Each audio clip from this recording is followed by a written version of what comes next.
On another sweltering summer night at Camden Yards, the Orioles getting set to take on the Angels. It's the middle game in this three-game weekend series. And hi, everybody. I'm Jim Hunter. Thanks for joining us as the Orioles look to bounce back from last night's loss and snap a two-game losing streak. And last night's game was a game until the ninth inning. It was 2-1 going to the ninth when the Angels got the grand slam from Vernon Wells to break it open. But the Orioles were stymied all night long and missed opportunities, a big part of why they lost that game. But were they missed opportunities? That's the question. The Orioles went just 3 for 31 at the plate last night, a .097 average, 2 singles and a double. They only had 5 base runners all night, 4 left on base, 1 for 5 with runners in scoring position as J.J. Hardy drove in the Orioles' only run, and just 1 walk in 32 plate appearances, so really not being very selective against Ervin Santana. And Jim, when you have a game like that in which you don't score and your offense is cooled off, you'd have to look at, okay, is it our bats, are they cold, or is it the guy on the other side at Ervin Santana? Yeah, you know, I think that's a great point, because if you go back to the Red Sox series, Andrew Miller, who was effectively wild, he walked 6 in his, little over 5 innings. He was hard to really, just to figure out, because he was all over the place. Now, Santana was a whole different story. He pitched 8 innings, or at least into the 8th inning. He was able to get the leadoff batter. He did so many things well. You know, they were talking before the game, kind of made a little bit of mechanical change, and his 4-8 record was really kind of a mirage in a sense, because he pitched a lot better than that. So, to me, it was just a good pitching, and this is what the Angels do: good pitching, stop good hitting, because the Orioles can hit, and they'll probably have a little bit better chance tonight against Pinheiro. Now, right now, the Orioles are going on their roster with a 4-man rotation. Brad Bergeson is one of those 4, and Buck Showalter's always talking about opportunity. Well, Bergeson's here. He's in the rotation. It's his job to keep. Yeah, he got a no decision against the Red Sox, the best offensive team. And if you look at the numbers, obviously the ERA not where you want it. His only 1 win was a complete game down in Tampa Bay, where they loaded the lineup with 7 lefties. So, again, a little bit different lineup for the Angels. The interesting thing about the Angels, they're very much in this pennant race, Jim. But, again, they've scored about, 27 runs in 8 games, and 10 of those came in 2 innings. So, again, they were kind of an equal opportunity. They got the great night by Vernon Wells. Brad Bergeson on the mound. The Orioles looking for a win to even up this series. Yep, get out the ice. It's a scorcher at Camden Yards. Lineups at first pitch are next.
Southwest Airlines new Rapid Rewards, unlimited reward seats, and no blackout days. Well, another lovely day downtown, but yes, it is hot in the Inner Harbor. Middle game of 3 on this July the 23rd. Tonight's game time temperature brought to you by Train. Visit Train.com for an independent Train comfort specialist dealer near you. It's hard to stop a Train. 101 degrees at Camden Yards here tonight. Humidity at 36%. The heat index makes it feel like it's 108 degrees on the field. So the middle game of this 3-game series, tonight's lineup brought to you by Southwest Airlines. And for the Angels, Eric Ibar in the leadoff spot. Torrey Hunter will DH tonight. He has big numbers in his career against the Orioles, including 14 home runs and 58 RBIs. Then Abreu, Wells, and Callaspo. Kendrick, Russell, Borges back from the DL, and Jeff Mathis will catch and bat ninth. Well, let's take a look at Brad Bergeson trying to get a second straight start. Saturday night's all right. Elton John, well, it's 7 o'clock and get ready to rock. Let's hope he's rolling and rocking tonight. Again, one start against the Angels, and that was a win last year. Unfamiliar again. They've only faced him one time in their career, but you know they got the advanced report. And clutch time, the one thing, and the number went down a little bit, he's got to pitch better with runners in scoring position. They come in hitting .375, and that is not a number you want, just entirely too. The league average is around .253, so way higher than you need to be. And he gets ahead of Eric Ibar, who takes nothing in one. So you're going to break into the course Saturday later night. Later on. Saturday. And off the plate outside. So Bergeson tonight, his 11th start, his 19th game, and as we mentioned in the open, with the Orioles at the moment going with a 4-man rotation, that will change at the tail end of the week. After Monday's day off, they go a week without a day off, plus the doubleheader. There's a ball knocked down by Andino, but he can't glove it, so that'll be an infield hit. So Ibar is on with the leadoff single. Take a look at our Nissan defense behind Brad Bergeson here at Camden Yards. Reimold, Jones, Markakis, Reynolds, Hardy, Andino, Derek Lee over at first.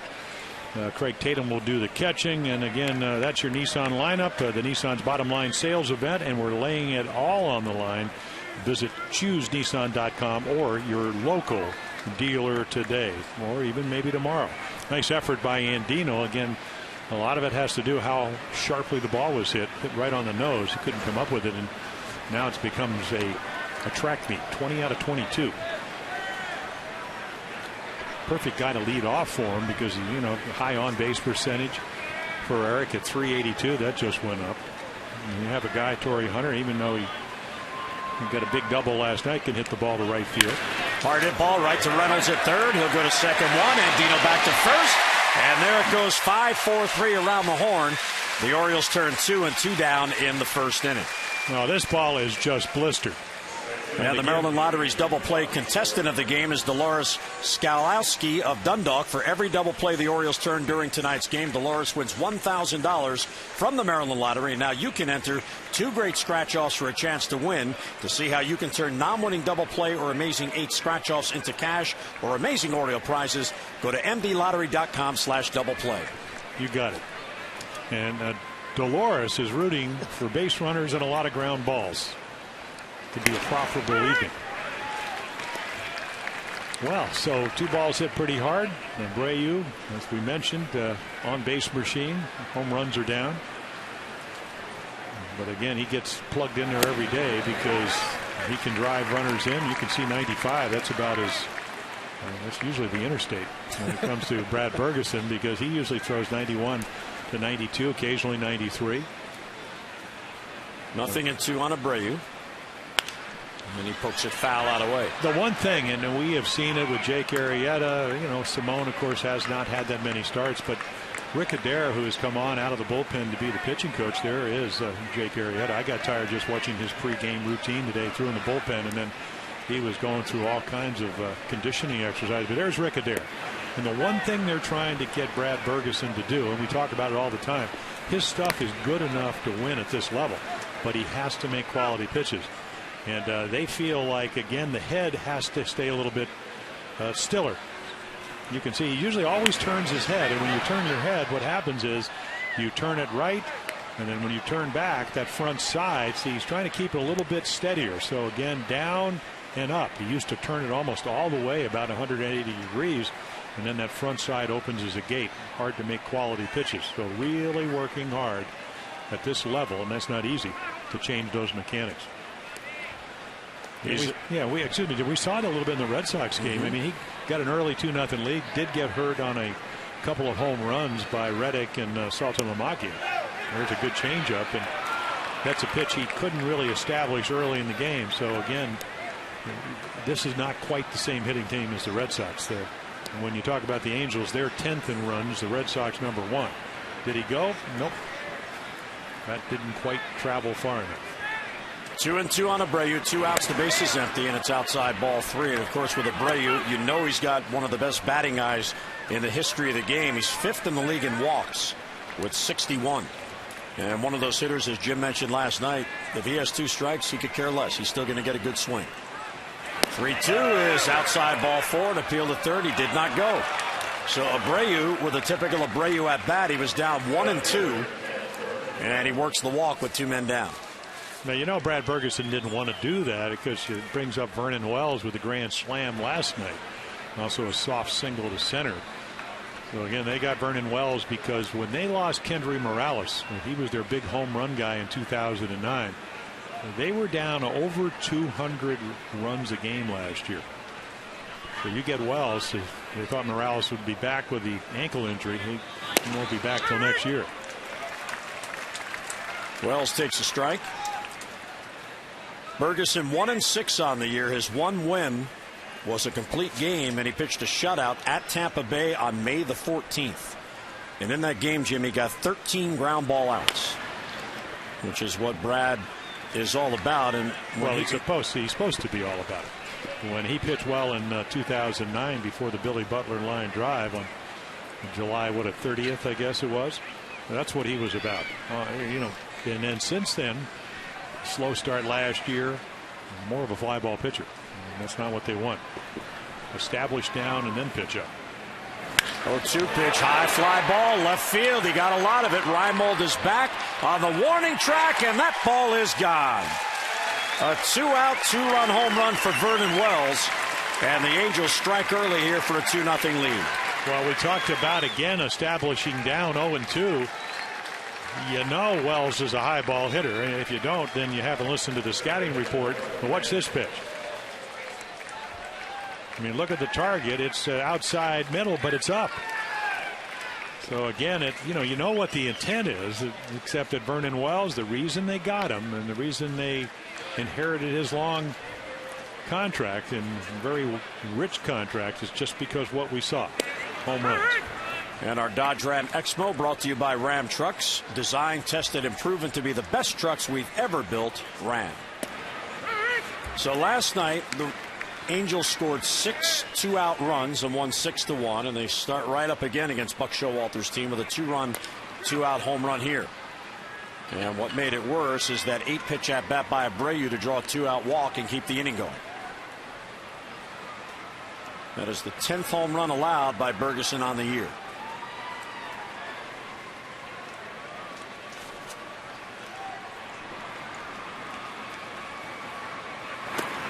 0-2 is a little low, 1-2.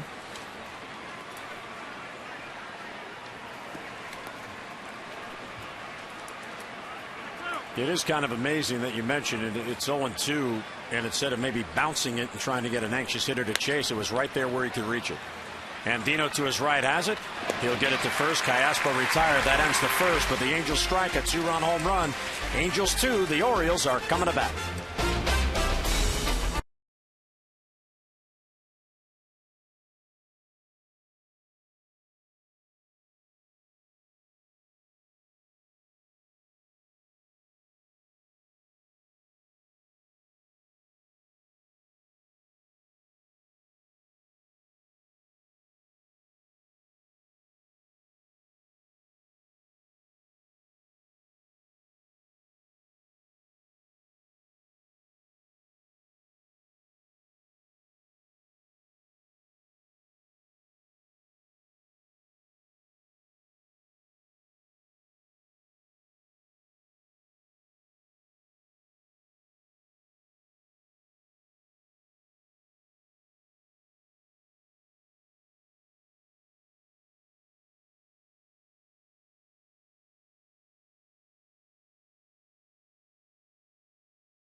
As the Angels on top, here come the Orioles, bottom of the first. Southwest Airlines starting lineups for the Birds. J.J. Hardy, then Nick Markakis. Nick in the month of July, 301, 3 home runs, 11 RBIs. Adam Jones, Mark Reynolds, and Derek Lee with Nolan Reimold in left. Josh Bell back from AAA. He'll DH tonight. Robert Andino and Craig Tatum will catch and bat ninth. And our scouting report on Joel Pinheiro, well, sinker baller. I mean, almost 2-to-1, pitches to contact, doesn't throw a lot of home runs. You know, he's got 4 pitches.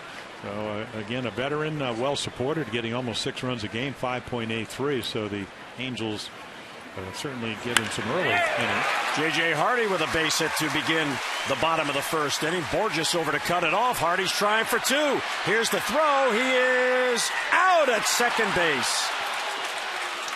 So Borges, who can fly back off the DL, got to it.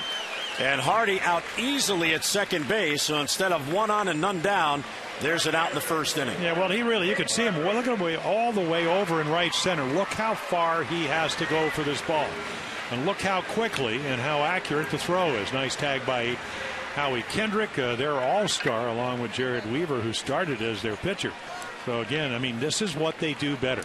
They're the 4th best defensive club in the American League. The Red Sox, of course, up there among the leaders. But again, that's a base hit. Almost any other outfielder, that's going to be a 2-base hit. And he turns it into an out.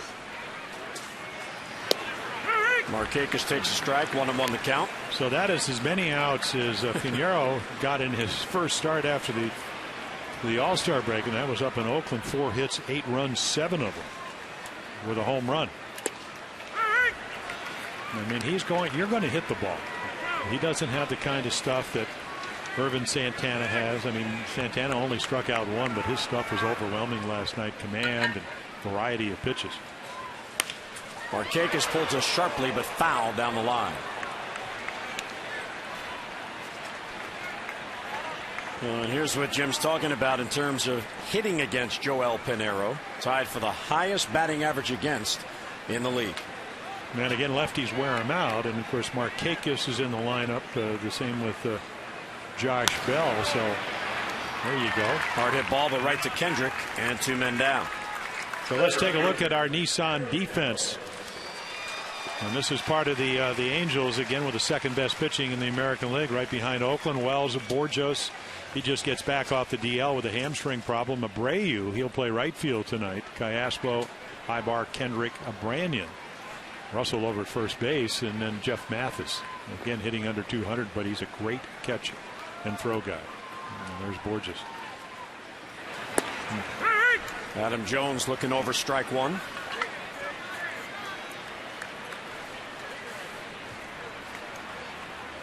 Adam is 0 for his last 6 over the last 2 games, but does have 3 home runs and 7 ribbies on the homestand. Pulled on that pitch, swings through it. It's 0-2. Well, there's the slider. And we've already seen the curveball, haven't seen the changeup yet. Well, we first saw Joel when he came up with Seattle. Hard thrower.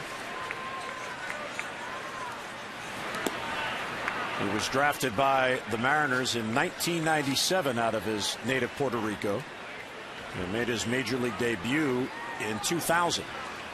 He then left and went to Boston for the 2007 season as a free agent, and he didn't even last the entire year there with Boston. They traded him to the Cardinals.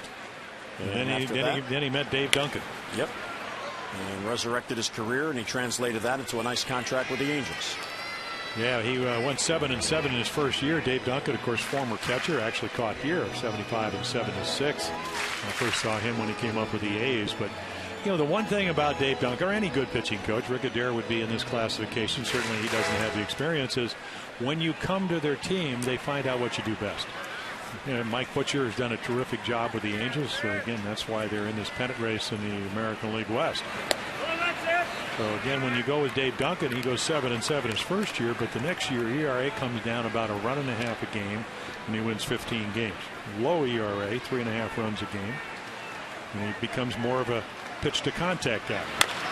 There's a high chopper back in the bag. Kendrick has it, and he throws to get Jones in the inning end. So it began with a base hit. Hardy gunned down at second base. Another scorcher at Camden Yards, and free ice for the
Fans 14 and under will be invited to run the bases after the game against the Angels at 1:35. So gather up your family and create some new Birdland memories here at Camden Yards. For the exciting opportunity and your tickets, call 888-848-BIRD or just go online at Orioles.com.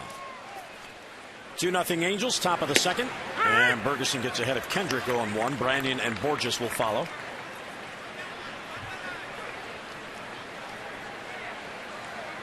Kendrick just 4 for 22 since the All-Star break. Line drive, base hit left field. Play there in a hop by Reimold, and Kendrick is on with the leadoff single. Yeah, well, when they had that 6-run inning on the second game against the Rangers, he started it off with a similar hit, except it ended up to be a double. And again, he was their position all-star at second base. And he can play left field. He can play all over the place, but he can hit. Doesn't hit a lot of home runs, but he can get on base. There you go. Balmy. Yes, it is. Wayne again, but you know, you made a good point last night. What was the humidity tonight? It was low. It was, like 40-ish. No, I think it was even below that tonight. You know, last night it was what, 103-ish, at 40% humidity, which is very unlike this time of year here. Well, the one thing as we look at Russell Brandon, and they acquired him mainly to get a home run bat, and you can see he's only hit one of them. It did win a game against the Dodgers in interleague play where the Angels went 13-5. The one thing that Buck Showalter will look at as the manager of the Orioles is for Brad Bergeson, when Craig Tatum puts that glove on the outside corner, can you get it close to the glove? Because I think one thing that a manager always looks at when you okay, can you hit your spots? There we go. Nice little grab. Nice grab. Bring your glove to the game. Poor little guy next to him, though. Hopefully he gave it to him. He's kind of like a power forward over it. Kendrick runs outside. Throw to second by Tatum. He is out. Oh, what a throw by Craig Tatum. Perfect for J.J. Hardy to apply the tag. Yeah, also a perfect pitch to throw on, too.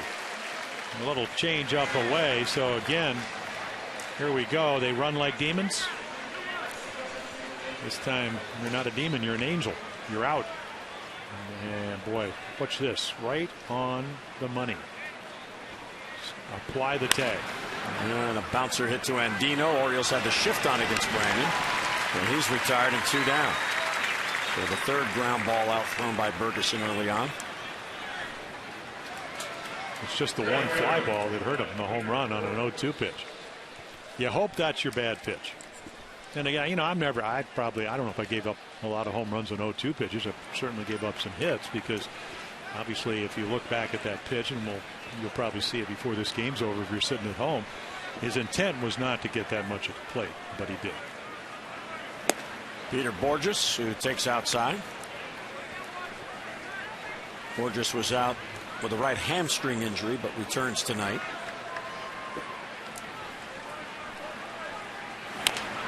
And there's a cue ball hit towards the mound. Bergeson there, the underhand toss, and the inning ends. So good bounce back. The caught stealing help. 3-batter inning for the Angels. Mid-second, 2-0 Los Angeles.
Luna double and get your second room of flooring free. Call 877-241-LUNA. Home runs hit as a shortstop in the American League as Drupal Cabrera continues to lead with 17, then Johnny Peralta 15, and J.J. Hardy third with 14 home runs as a shortstop in the American League. There's J.J. who singled leading off in the bottom of the first, was caught trying to stretch. And here is Mark Reynolds, who was the DH when Buck Showalter posted his lineup, but before the teams took the field, he had successfully lobbied to be put back in at third base. And then falls behind 0-2. And already turned a double play ball.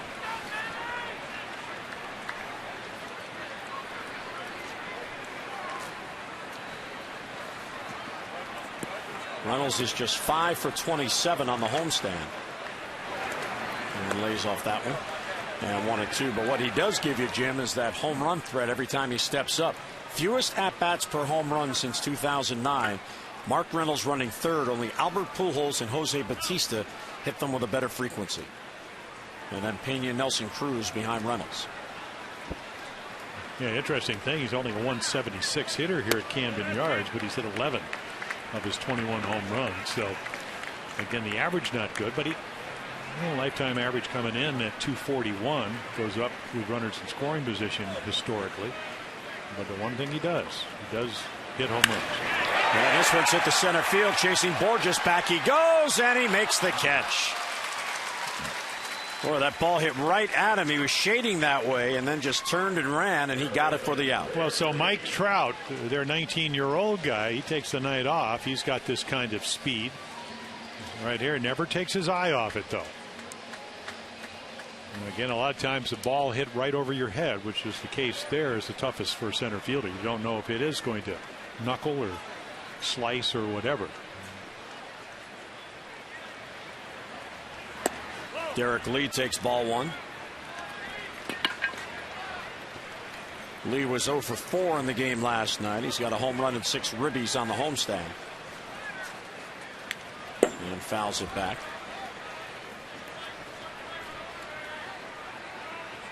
Pinero 3 and 4 in his career against the Orioles. Well, how about Lee against him? 7 for 13 with a home run. You know they had some history. He doesn't throw hard, so he's not going to throw it by Derek. You can see him trying to run it in on him. That's pretty much the way. I mean, he's one of those, when you talk about Derek Lee, he's one of those classic high and tight, low and away. Fastballs in, breaking balls down and away if you can execute it. And looks over an off-speed pitch for a strike. And he's going to turn around and tell Greg Gibson, the home plate umpire, I got high knees. That ball's low. Come on. This one's skied to right. Back on it is Abreu, and on the warning track now, he's got it for the out. So 2 down here in the Orioles second. Oriole Park's next fireworks night is set for Friday, August 5th after the Orioles take on the Blue Jays at 7:05. You can stay around after the game for a beautiful fireworks display that will light up the Birdland skies. Get your tickets in advance and save by calling 888-848-BIRD, or if you prefer, go online at Orioles.com. Here's Nolan Reimold getting the start tonight in left field. And looks over ball one.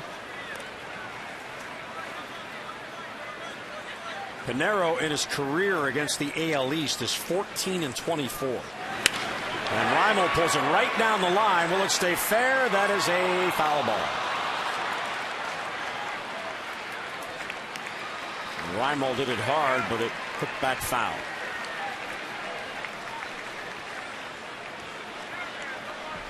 You could just see the bat head just a little bit out, and that's how he hooks it just inside that foul pole. And somebody lost a beverage. And a hard hit ball, base hit past the dive of Ibar. So even the balls put in play that were outs were loud. That one found a spot. Well, again, he's got the highest ERA of their starters. I mean, they're hitting scorching balls tonight. The difference is the only one that's left the yard is by Vernon Wells of the Angels. But the Orioles, again, I mean, this is a totally different pitcher. No disrespect to Joel. It's just he's He's 32. You know, he was a power guy early on, as you mentioned, when he came up with Seattle. He's more of a finesse pitcher, so it doesn't mean you can't get people out because he's been able to do that, but he cannot stay up and in the middle of the plate where he's lived throughout the course of this game, even though we're only in the second. Josh Bell, first ball swinging, high fly ball to left. That's an easy play for Vernon Wells. He'll wait for it, and he's got it for the out. So a 2-out single and a man left. We play 2 at Oriole Park. Angels with a 2-0 lead.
The new Dodge Ram 1500 is built to handle all of your professional and recreational needs.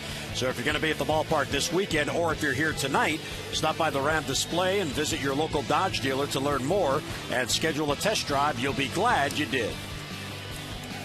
That is a good-looking truck, Jim Palmer. Keep on trucking, Jimmy. Well, you live out in the country. Yeah, something like that. I could use that. So here's Bergeson now. 2-run home run in the first. Going to work here in the third. Jeff Mathis, then Ibar and Hunter for their second at-bats. First ball swinging, fly ball to right.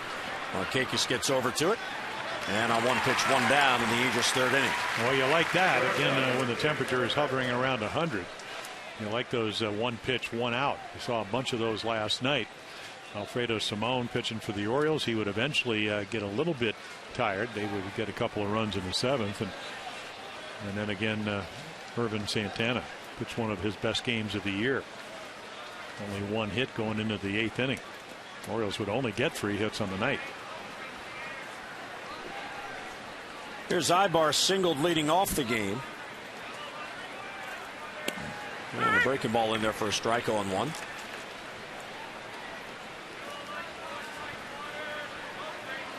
And Randolph, the third base coach, trying to cool off between innings. Maybe he's going to encourage John Russell to switch places. Again? Yeah, why don't you? Of course, John started the year, had some knee problems, and really was.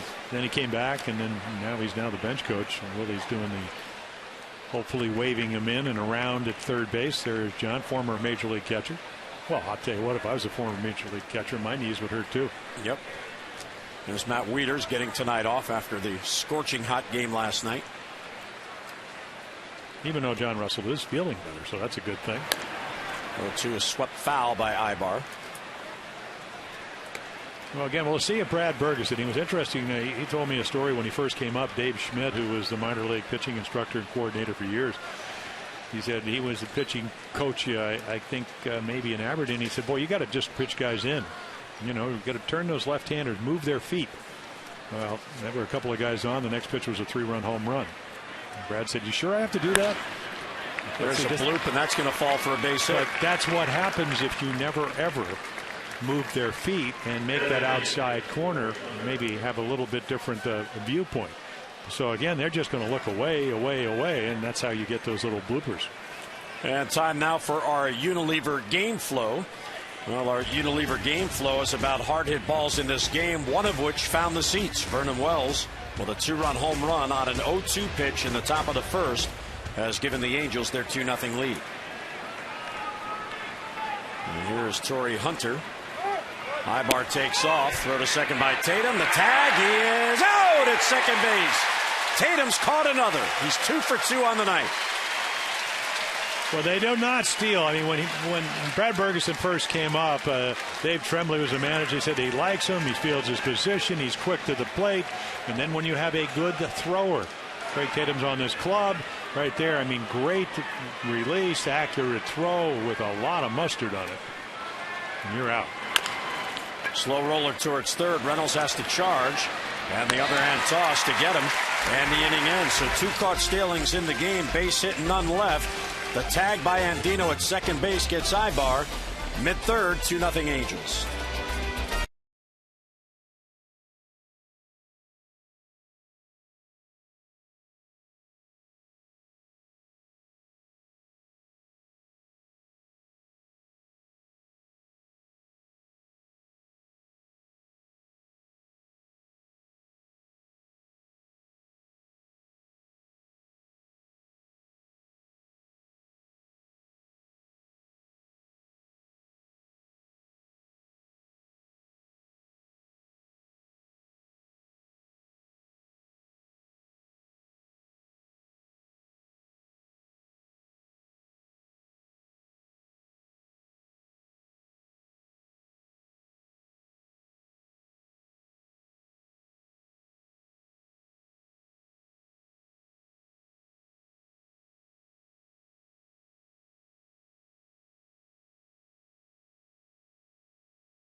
Rapid rewards, unlimited reward seats, and no blackout dates. Well, I hope somebody remembered to water the flowers today. So, the flowers need a nice cool drink of water. As do we. Hydrate. Here's Robert Andino. And he takes a strike. Tatum will follow, and then J.J. Hardy against Pinero. Andino's 2 out of 12 on the homestand. Ground ball foul, sharply hit. Josh Bell and Jake Arrieta on the bench. There's Blake Davis. Hanging on the rail. His double broke up the no-hitter last night. Orioles' first hit of the evening.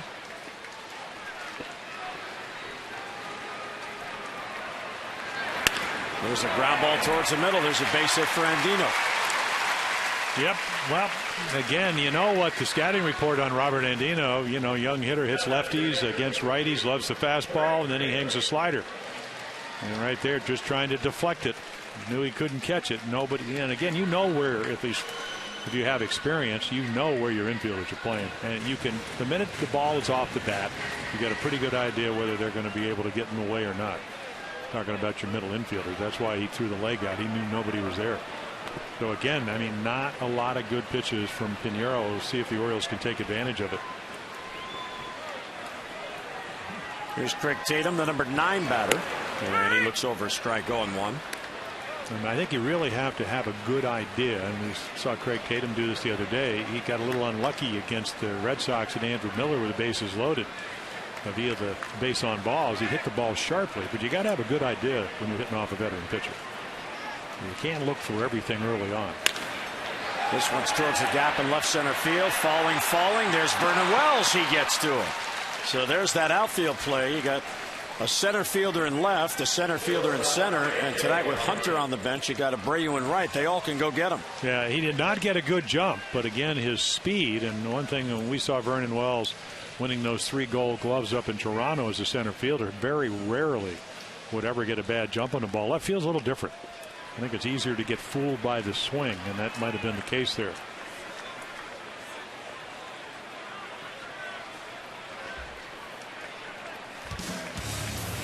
J.J. Hardy, who singled his first at-bat, batting .297 at Camden Yards with those 7 home runs. And he is really taking a liking to this ballpark now with a 3-year contract extension. And he looks over a strike.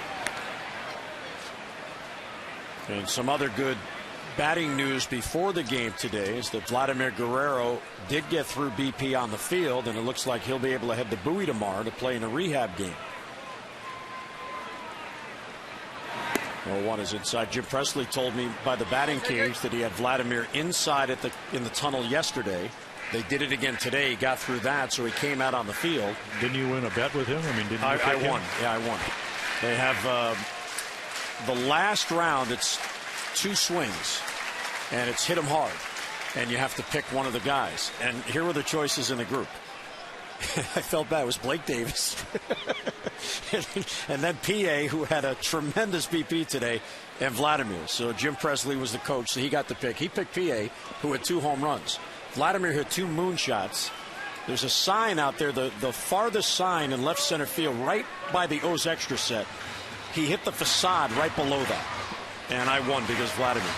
Yeah, right there. That's the ways. That's, right below that Sheraton sign with the guy in the orange shirt. That's in Baltimore County, isn't it? Yes. So, and Vladimir, I said, okay, looks like he's ready to go to Bowie. We got through it. Well, J.J. Hardy doesn't have to hit one that far to tie it up. Just loft one about 375 feet to somewhere to left center field. If you're just watching Oriole baseball over the last 5-6 weeks, the ball is flying as the weather has gotten warmer.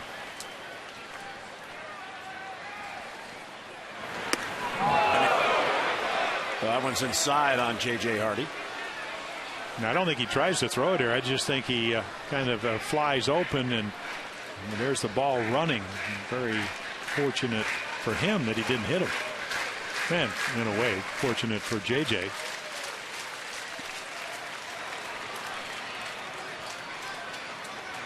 3-1, line drive, base hit left field. And Dino goes to second, makes the turn, and he'll stop. So with 1 down in the 3rd, the Orioles have a couple of base runners. Well, J.J., he gets a slider to hit. The one thing about Pinero's slider tonight, there's no tilt on it. In other words, it just stays in the middle of the plate. So, again, it starts in the middle of the plate and almost ends up there. And this is pretty much what J.J. did the first time. And you can see the extension through the ball, and that's why he is really having a very, very good year. And again, with the play in front of you, you're down by 2 runs. Put on the brakes. So Hardy's 2 for 2. His 23rd multi-hit game on the year, and the Orioles have 2 on for Markakis.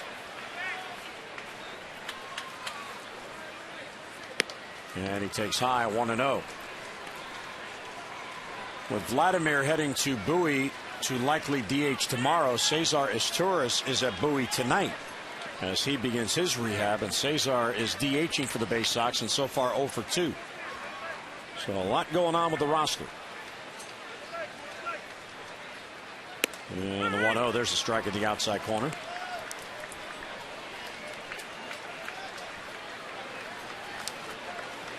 And quality at bat for Nick Markakis in the sense he hit a line drive, but hit it right at Howie Kendrick at second base.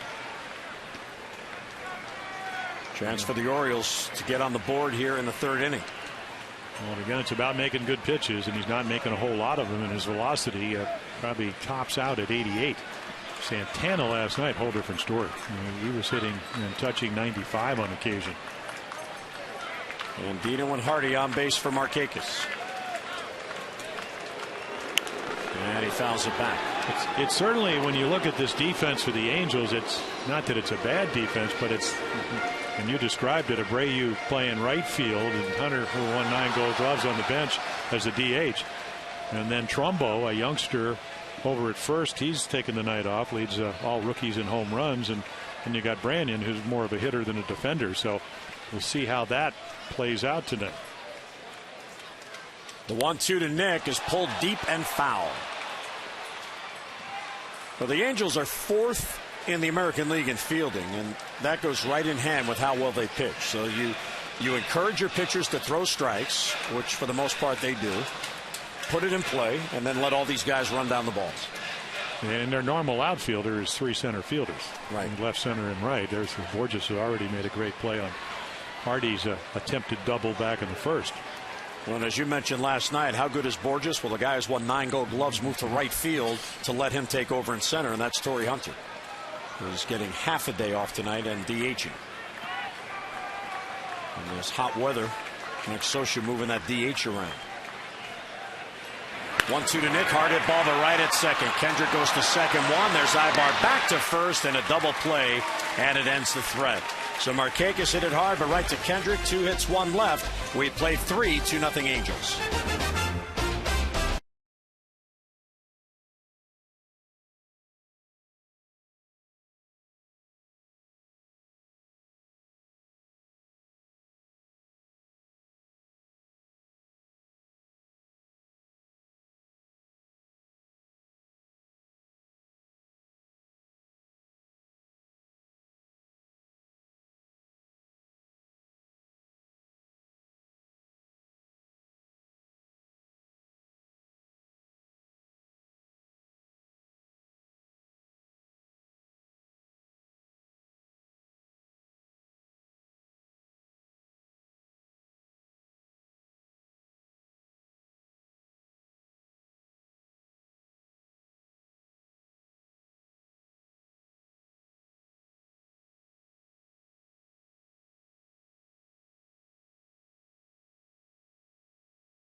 He got Howie Kendrick in the second inning, and then he got Eric Ibar in the third. So 2 outs recorded on the bases on outstanding throws tonight from Craig Tatum, who was in there giving Matt Wieters a night off. So 2 of the base hits allowed by Bergeson, and he's allowed 4 erased on those caught stealings. The Orioles on the year came into this game tonight catching 37% of the potential base stealers. And Bergeson now, it's 3-3 against him. Been caught with the 2 caught tonight by Tatum. Here's Bobby Abreu, takes ball 1. His at-bat set up Vernon Wells in the first. It was an 8-pitch at-bat. Abreu fell behind, no balls and 2 strikes, and eventually worked a walk. Again, he came in, 5th in walks with 61, now 62, and you're right, that's part of his game. Kind of lulls you into a false sense of security. Bat will get a little bit quicker when he gets into hitters counts. He doesn't like that pitch because it's probably about 2 or 3 inches off the outside corner, so he'll go on a stroll. Greg Gibson, you're never going to say anything to him because you know you're going to be up another 2 to 3 times tonight.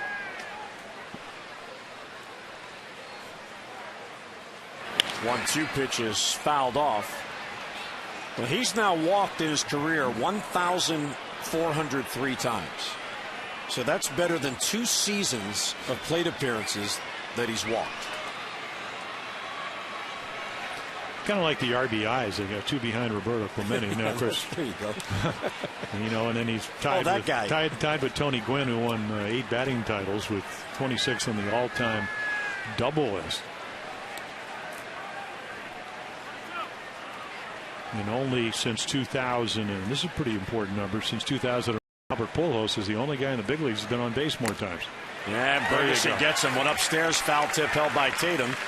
Bergeson gets his first strikeout, 1 away in the Angel third. And what he's still groused about is the fact that the 2-strike pitch. So it allows Brad to do exactly what you'd like to do, which is to run the ball out of the strike zone at 94. So a little bit extra. So down, down, down, and then change the eye level. And did a great job of it. Yeah, Buck Showalter was talking about that before the game, about Brad changing the plane within at-bats. There's a ground ball deep short. Hardy backhands. The long throw across. He got him. What an arm J.J. Hardy has. Well, you know, we used to sit in the dugout in Tiger Stadium, and Alan Trammell would make this kind of throw. I mean, you're sitting there, so the throw's coming right to you because you're right behind first base. Look at this throw. This is a Mark Belanger throw. Well, Blade won 8 Gold Gloves, and again, he was maybe a little bit taller than J.J. Hardy, but the ball doesn't move at all. I mean, it's just on the line. They talked about it. You know, throws are like clothesline. Just imagine a clothesline with clothes hanging on it. Ball 1 to Alberto Callaspo. Callaspo grounded out to second base to end the first inning. Of course, you can't imagine that if you have a dryer, but you know, you're living in the modern age. But just imagine a clothesline. Oh, I know what they are. Yeah, I understand. Well, you're from New Jersey, right? We have them in every backyard in New Jersey. So okay, there you go. This way we conserve energy, and you get that fresh smell of drying your clothes outside. That's New Jersey. Oh, yes. There's a base hit towards the gap. Adam Jones trying to cut it off. Callaspo's thinking too. Here's the throw. It's high, and he's in there. And it gets away from Ferguson. Callaspo thinking about third, but Tatum backs up. Yeah, and Adam down on his haunches because he knows a good throw would have had him. But then again, just think about it. You're going full speed to keep it from going by you for a triple. You catch it, you have to stop, and then you have to make a good throw. Now, Borges did this. And this throw just sails high, or otherwise Alberto is going to get his glove. But again, it is another runner in scoring position. Is exactly what the Angels want, trying to add to that 2-0 lead. And this trend continues as they keep putting rallies together with 2 men down in the inning. 6 runs last night, the 2 runs here tonight, all after 2 outs. And here's Howie Kendrick, who singled his first at bat.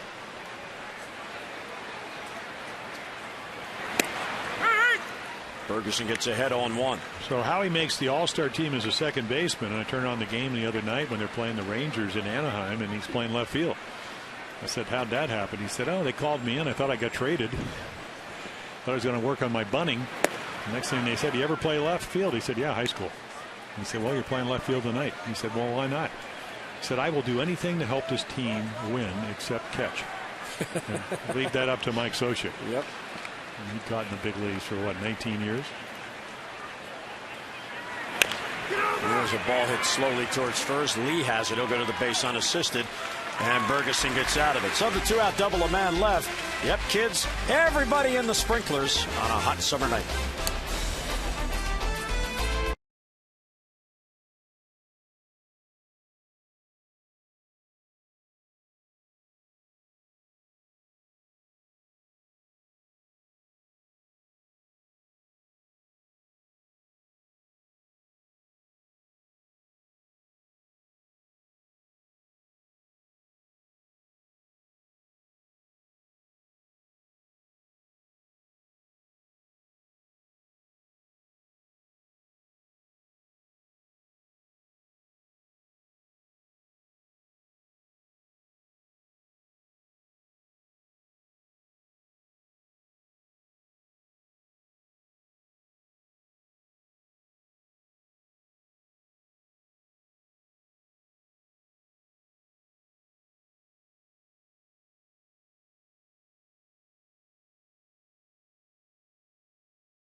members receive 10 tickets to 10 specially selected games, including tonight. They also get a club hat, a membership card, subscription to Orioles Kids Magazine, and the lunchbox, all for just $20. Family and friends tickets for each game start as low as $6, with the chance to upgrade to lower level seats. And every Dugout Club game, members receive special exclusive giveaways. Now, there's still plenty of fun left in the 2011 season for the Dugout Club members, so join the Orioles Dugout Club by calling 888-848-BIRD or get online Orioles.com/Dugout Club. Adam Jones will lead off. This ball's ripped down the line towards the corner. That is a home run! It just stayed fair. A laser beam down the line. And a happy fan with a souvenir, and the Orioles on the board. Well, that ball didn't have time to hook foul. Another hanging slider. Pinero is really living on the edge tonight. And watch this ball hang. I mean, you just don't miss this pitch, and he doesn't. Ball just lasered into the seats. Let's see what kind of a rebound. There you go. That'll work. Being in the right place. Our Jeep Exmo brought to you by the 2011 Jeep Compass. And Adam was destined to hit a home run tonight because his mom Andrea's at the game. Well, that's 17. Yeah, she picked. Well, she lives in Phoenix, so this is. I mean, this isn't anything. In Phoenix, usually 108 to 112. 103 is kind of like a cold front coming through the desert. Well, Adam hitting one out for his mom. That was another clothesline home run. And Mark Reynolds with a base hit. I don't think Pinero's fooling very many batters here. He really hasn't. And, again, I talked to him yesterday. I'd met him years ago, and he said, I just had no feel up in Oakland. And tonight, again, not a lot of quality pitches. And again, watch, there's the target. Mathis goes away. Ball ends up in the middle of the plate. Very hittable. Just a matter of time. And Markakis hit in the double play, but hit it very hard to end last inning. And then again, a bullet right at Howie Kendrick. So Derek Lee now, and he fouls it off. Each pitcher, Pinero and Bergeson, have allowed base hits in all 4 of the opposition at bats. The one thing Joel Pinero doesn't do a whole lot, and again, minimal innings. He came in with 90 in the 3rd innings, only 8 home runs, so that number goes up to 9. He has not been able to. Again, he throws 2-to-1 ground balls, get the ball on the ground tonight. And there's the sinker. He just can't command it. So Orioles are doing a nice job of making him bring the ball up, and when he does, he's very hittable. There have already been a total of 11 base hits in this game, and we are through into the bottom of the 4th. Last night there were 12 total in the game. Lee fouls it off. So the 3-up, 3-down inning so far has been elusive for each starter. Well, my first roommate in the major leagues was Robin Roberts, and he was the master of the 13 hit shutout because he knew when to give up hits. Now, obviously, there's not going to be any shutouts tonight because it's 2-1, but you can space hits, and the key, of course, is get the first guy out. 1-2 to Lee is outside. He doesn't chase. 2-2.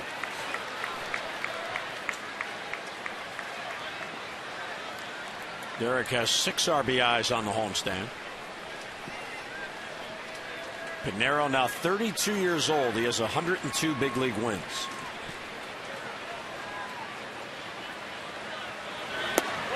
Outside, ball 3.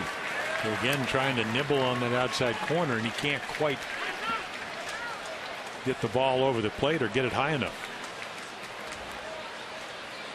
From 1-2 to a full count for Derek Lee with Reimold on deck.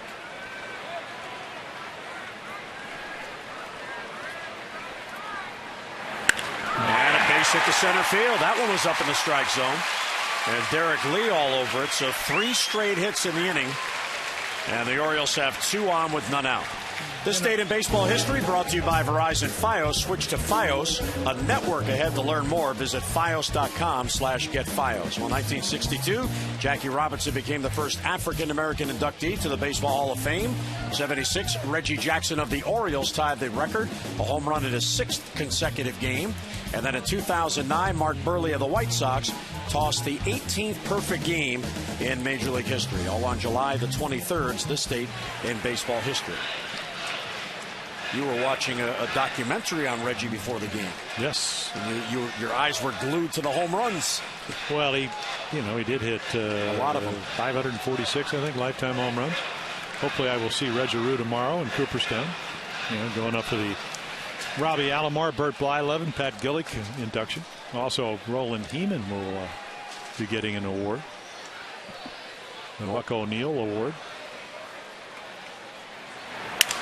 There's a line drive right to third, throw to second, and doubled up is Reynolds. Yeah, we saw that happen last night, but the Angels were able to get back. And again, the play in front of you, so really nowhere to go, and the ball's hit very sharply. And the minute you commit yourself, trying to get the secondary lead, but you try to freeze, and Mark Reynolds just can't get back quickly enough. And nice play by Kai Aspo, because he had to wait for Kendrick to get over.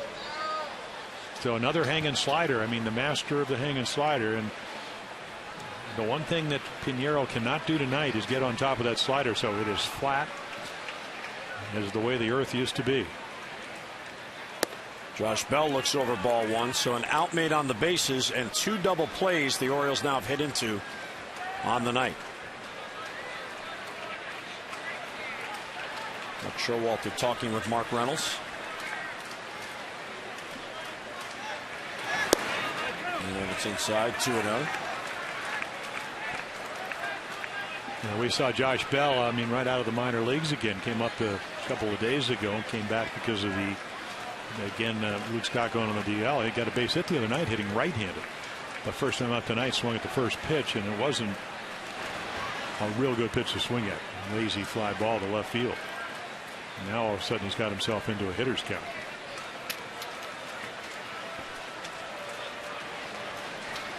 Bell flied out his first at bat. He had 16 home runs for AAA Norfolk. Takes a strike in the outside corner. And that's what you like to see from a good hitter. That was a perfect pitch. One of the better fastballs he's thrown all night long, and you take it, even though it's your account. You can't hit that ball hard. And if you swing at it, you chase a pitcher's pitch in a hitter's count.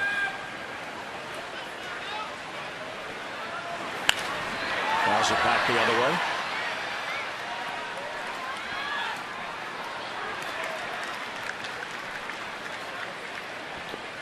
Bell got a base hit the other day in that 15-10 game against the Red Sox, but then was sent back to the minors.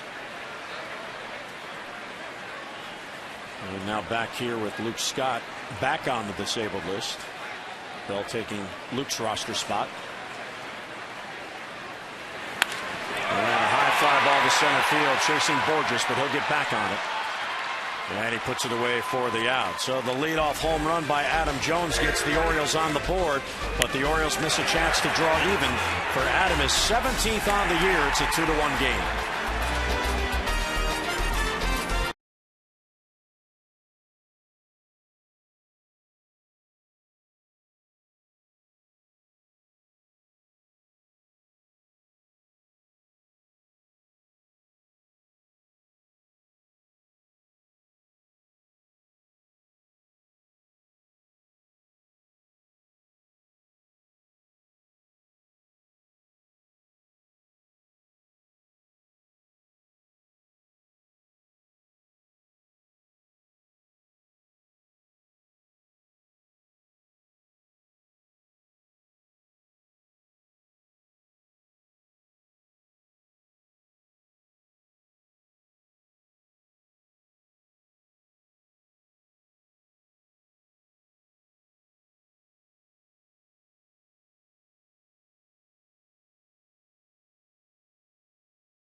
And by Nissan, it's Nissan's bottom line sales event, and we're laying it all on the line. Visit ChooseNissan.com or your local dealer today. The Inner Harbor on this Saturday night, 101 degrees at first pitch. And Adam Jones with a line drive home run, clotheslined it out of here. Catchphrase of the night for his 17th. Yes, it is hot. Bring your fans. And Bergeson, who gave up the 2-out 2-run home run in the first, but nothing since. And there's the shift on for Russell Branyan. Now the good news for Russell Branyan is Willie Randolph talking with Buck Showalter possibly about Mark Reynolds at second base. I'm waiting for the good news about Russell Branyan. The good news is he has hit home runs for 10 different teams. The bad news is he has played for 10 different teams. Right. Well, I mean, he's well always traveled. We were talking the other day about all the quality young hitters that came up through the Cleveland organization. You know, when he's starting with, you had Albert Bell, you had Manny Ramirez, you had Jim Thome. And right into the shift, and there's Andino. Sean Casey, you had big right-handed hitter that signed with Seattle. First baseman, got all kinds of money that hit him forever. 40 bases, can't think of his name. Richie Sexton. Yeah, Richie Sexton. I mean, there were all these guys, and Branyan was one of them. And they were all there when Mike Hargrove was doing the managing. John Hart was the general manager. So Bergie doing exactly what you want to do. You give up 2 runs. You didn't mean it. Sorry, didn't mean that. And then you just shut the door and take your chances. The one thing about the Orioles, you will not. Well, Arrieta's right in there too, and they do a lot of hard work. Oh, what a stop by Reynolds! And gets the speedy Borges 2 down. Yeah, you have to play in tight because of the bunt. Yeah, well, I guess. Great reflexes. Again, Willie Randolph has really done a nice job with Blake Davis right here. You're on the grass, take a bunt away. Because, again, a base hit can be a double because of his speed. Terrific play. And then, again, another ground ball from Bergeson. But Bergie has really been working hard on his mechanics and his conditioning. And so you're about as prepared, and we saw Arrieta do it the other day when he pitched a good game, the afternoon game against the Red Sox, about as prepared physically as you can be for this weather. That's the 8th ground ball out thrown by Bergeson. And he's got 9 outs on those grounders because Torrey Hunter hit into a 5-4-3 double play in the first. And 0-2 the count. Masson is giving away 30 prizes in 30 days, including signed jerseys and other Orioles gear. All you have to do is visit Facebook.com/Masson Orioles to win.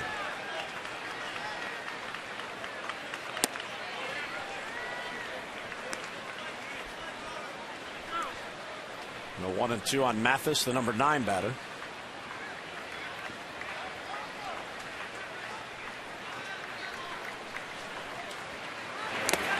And he got him. Foul tip held by Tatum. And the first 3-up, 3-down inning of the night. Mid-5th at Oriole Park at Camden Yards. Bergeson settling in. The Angels with a 2-1 lead.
100. It's down to 99 degrees here at Oriole Park at Camden Yards. And welcome into the broadcast booth, Jim Hunter and Jim Palmer. One of those nights, well, you'd like to pitch regardless, but seems like it's a hitter's kind of a night out there. Well, so far, yeah. You know, I mean, like 2-1 though. So again, I think Pinheiro really struggling with the slider, and he keeps throwing it. So the Orioles keep hitting balls at people. So again, part of the Angels, we know, I mean, they're the second best pitching team, and right behind them, as you mentioned earlier, Jim.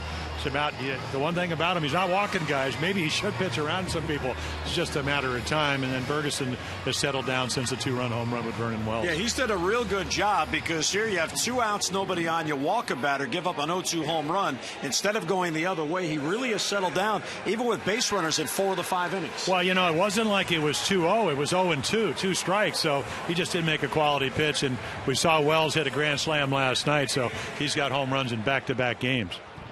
So the Orioles down by a run. We'll have Andino leading off here in the bottom of the 5th. And he hits it deep to left. Back it goes. That is foul. Oh, wow, was that close. Angel Hernandez looked it over and at the last minute pointed foul. He didn't miss by much. Yeah, he's all over this high fastball. So again, he smoked it. A 3-run home run the other day in the Cleveland, and 4 RBIs in the Cleveland series. So it's a loud, long strike. And blooped the other way to right field. That falls for a base hit. So Andino gets on, leading off in the Oriole 5th inning. Tying run is on. Orioles have had base hits in each of their at-bats tonight. Well, now you know if this was the Angels, and you know that they pitch so well. Of course, the Orioles come in with the highest ERA, and Mike Scioscia would most likely, with his catcher, would be sacrificing, maybe hoping that you'd get a runner into scoring position. We'll see how the Orioles play it.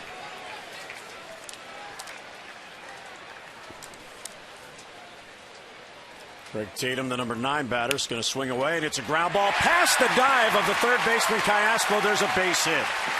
So the Orioles have back-to-back singles to begin the 5th inning.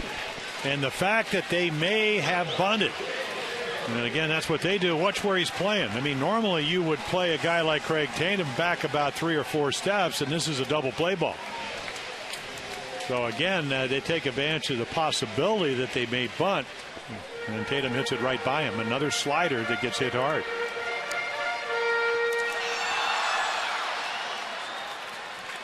So the Orioles with 9 hits already, and J.J. Hardy turns the lineup over. And there's a high pitch inside, 1-0.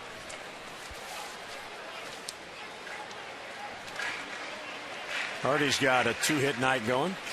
And Pinheiro, I mean, he does give up hits. 6 in the 3rd innings early on against Atlanta, 11 hits. Next game, 11 hits against Oakland. His last game, which was a win before the Oakland game, where he gave up the 8 runs in a 1/3 of an inning, 10 hits, but those were all 7 innings. So again, he does pitch to contact. But again, what he's trying to do, and he can't do it tonight, and the Orioles are doing a great job, is he can't make the quality pitches, and they're all over him. 1-1 on Hardy, 2 on and none out. Ripped foul. Well, let's get a look at our league leaders. The sacrifice hits in the American League. The Angels with 32 running 3rd. The Royals and the Athletics 34 and 33. The Orioles had the 2nd fewest in the league, trailing only Boston. And our league leaders brought to you by Lexus of Towson, Baltimore area's #1 Lexus dealer, who invites you to come and see why they are #1. Yeah, the one number that shocks you, I mean, you know where Oakland may be doing it. They have the best pitching with a 3.30 ERA. Kansas City, they've given up 4.46 runs a game. So again, you would think that Ned Yost would be playing for the big inning, even though obviously we're not there for every sacrifice. And the reason the Orioles don't do it is because they're giving up over 4 3/4 run a game. So you need to score some runs. 1-2 on Hardy. And a high fly ball to right. Easy play for Abreu. Andino will tag to draw a throw. Andino's going all the way through to 3rd, and it's cut off at 2nd base. So Andino gets to third, first and third with one down on the fly ball. Yeah, so at least you advance the runner, and a smart play by Bobby Abreu. How many young players have we seen? We saw Andy Chavez do it against the Angels the other day with a 5-run lead. Try to throw a guy out at home and stay away from the double play. So while you get the runner at third, the double play is still in order. But good base running by Robert Andino. The Orioles have been hurt by 2 double plays tonight. There were 2 on and 1 out in the third. Markakis hit into a 4-6-3. And 2 on with none out in the 5th. And Reimold hit into that line drive double play when Reynolds was doubled off second base. So Pinero has benefited from those 2 DPs. And here is Markakis. Takes high 1-0. Markakis has hit the ball hard twice tonight, and he's 0 for 2.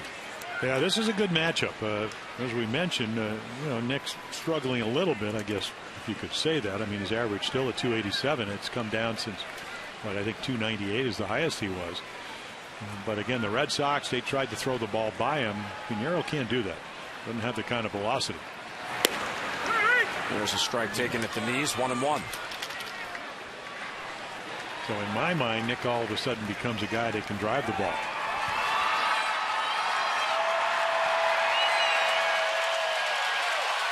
Andino at third, the tying run. Tatum at first, the go-ahead run with 1 down in the 5th inning. Now back on the screen. It's one of the better pitches he's thrown tonight. A little cutter on his fist. Rich Thompson, who was up a couple of times last night. I don't think that Mike Scioscia and Mike Butcher, the pitching coach of the Angels, don't know that he is somehow trying to keep his balance on this tightrope. And it could teeter any moment. 1-2 to Markakis. There's a liner and a base hit to center field. Past the dive of Kendrick. Andino scores. Tatum heading to third. And Markakis is on with a game-tying single. We're back even at 2 in the 5th as Markakis snaps out of an 0 for 13 with an RBI single. Well, another BB. This time they're not fortunate against Howie Kendrick. I mean, watch him cover that outside corner. Again, if you're throwing 94, 95, hard to get to that pitch. But 88, all over it. Nice base running right here. So now all of a sudden the go-ahead run with only 1 out at third base. Well, 3 hits in the inning. Hardy's fly ball helping in this rally. He got Andino to third. And here's Adam Jones. Homered his last at-bat. That got the Orioles on the board. His 17th. He is 1 out of 2.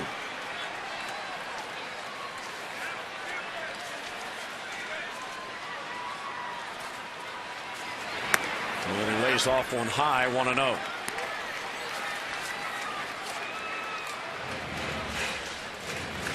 I was talking to Adam today. I said, how you doing? He said, well, I need to get more hits. I said, well, is that all? Yeah, that's it. And I said, just start doing what you did in May, which is use the whole field. And he got a great pitch to hit and laced a home run the last time. I mean, Pinero's in trouble here. High fly ball to left. It should be deep enough to get Tatum in. Vernon Wells settling under it. He has it for the out. Here comes Tatum. Throw will go to second base to keep Markakis at first. So the Orioles have the lead on the sac fly and the RBI. Adam Jones with a 2-ribby night. And the Birds in front 3-2. Well, that's also part of the formula.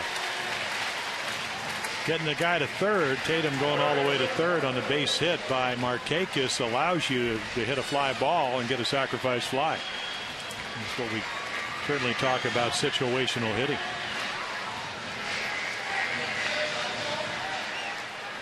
So Pinero through the lineup. First time 272, second time 319, third time 327. What is that you always tell me? He's lacking an out pitch. Well, tonight especially. Reynolds to center field. Back on it is Borges. Still going back. Now has a play. And in front of the wall makes the catch. Another long fly ball out by Reynolds. But the Orioles rally for a couple. And Strand 1 will head to the 6th. Birds in front 3-2.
Nice ice water, maybe some fans to stay cool. 101 degrees at first pitch. But the Orioles playing a good game tonight. Craig Tatum has caught 2 potential base stealers. Even getting some accolades from the Angels. Adam Jones, a laser beam home run. That made it 2-1. And Jones with a sac fly to get the Orioles the lead after the Markakis hit tied it. And look at that, Jim. It's all the way down to 98 on our Masson. That's the official Masson thermometer. Now, I know with the inductions for the Hall of Fame next year or tomorrow, it was been in the 90s, but it's going to be in the 80s tomorrow. So I wonder if that front's going to be anywhere coming through here and lowering the temperature. I don't know. I'll tell you what, the hitters sure love it. Orioles have 10 base hits in 5 innings tonight. Here's Ibar leading off against Ferguson, and that ball's ripped foul. Wow. 2 guys down the line, a little bit animated and not catching it. That's, you could go to the emergency room trying to catch that line. Or just thinking he's pretending it didn't hurt. And you can see Eric Ibar with a 2-for-2 night, even though he's been thrown out trying to steal for the 21st time. There you go, inside corner. Run him off the plate a little bit. Don't mean hit him. Because don't think that their advanced scout says, okay, Arrieta, boy, much more comfortable, the lefties away. Ferguson loves the pitch away. Guthrie loves the pitch away. There we go, inside. Come on in. Now execute your pitch, because what that does, it moves your feet a little bit, and again, your perspective of the outside corner changes. Rick Adair knows that. A lot of people don't realize. Rick Adair, when he came up, threw a left-handed pitcher, threw about 95 before he hurt his shoulder. He was a flamethrower. 1-2 fouled off. And you just don't realize the work these players do. You know, we'll see during the game, Jake Arrieta's leaning on the rail, just watching the game. He's watching his teammate Brad Ferguson pitch. But he was out in the bullpen today about 3:15. This was his side day. And it was an extensive, intensive side day because they were working on his mechanics to get him more consistent towards the plate. And as we were observing, and it caught Jim's eye immediately right before our production meeting, that Rick Adair, and Jim was explaining, well, this is what you need to do, and he showed us how Rick was trying to get Arrieta to do that. It's all about keeping your mechanics consistent to give yourself the best chance to be consistent. And Jake told me in an interview the other day that's been a tough thing for him this year. Had a slice down the line, long run for Reimold. That's a fair ball, and it's in the corner. Ibar's 3 for 3, and Reimold will get it back in. There's a leadoff double. Yeah, hard to defend the foul line. I mean, this is just a little breaking ball down and away. Watch him cover the outside corner, and again, just kind of a Rod Carew type of swing. I mean, he won 7 batting titles and dumps it into the corner. So again, maybe a little bit unlucky, but this is what the Angels do. And again, if you're a leadoff guy, whether you're leading off an inning or you do it starting the game, that's your job. Cut down your swing, get on base if you can, and Eric's done it 3 times.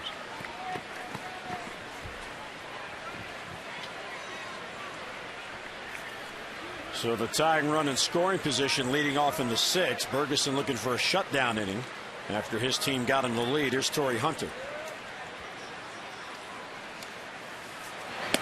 And there's a strike, got in there.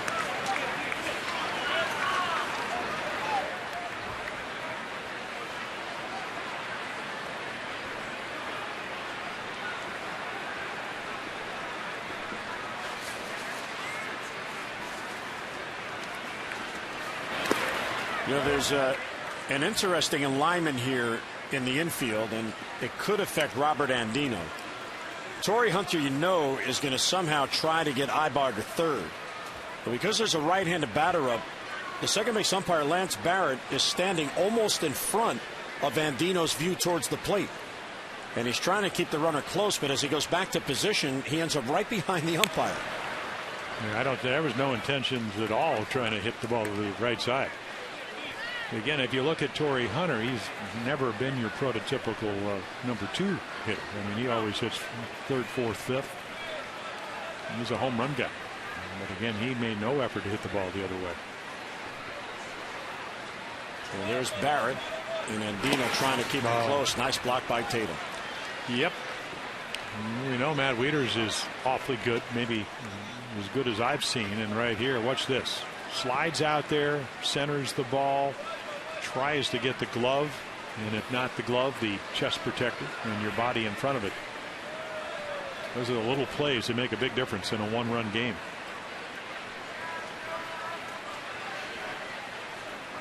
The 2-2 is just outside. Appeal, he didn't go.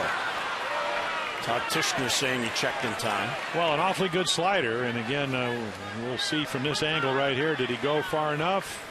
Oh, could have gone either way. You know which way it went, though. So from 1-2 to 3-2 on Torrey Hunter. And a slow roller towards third. That is a foul ball.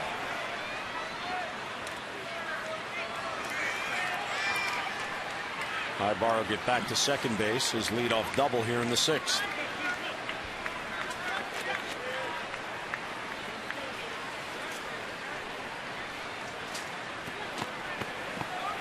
Ferguson trying to win his second of the year. His only win this season, May 14th at Tampa Bay. 10 starts, 25 runs while he was in the game, so not a lot of run support. Tonight 3. Good pitch there, up and in. Stay out of the middle of the plate somewhat. You know, the difficulty, and I found this, and back in the day, we used to pitch a lot of complete games, so while you didn't ever want to give up a tying run, the important run was the one that allowed the other team to go ahead. Important thing here with the heart of the lineup coming up is that you don't pitch around Hunter by trying to be too fine. And he's done a nice job. Sliders away, good sinker right there. If he could bottle that pitch, he'd be back to being the Brad Bergeson we know. It was about as good a sinker he's thrown all night long, and Torrey Hunter doing a great job of trying to stay alive. And the count holding 3-2 on Torrey Hunter, who is 0 for 2 with a couple of groundouts.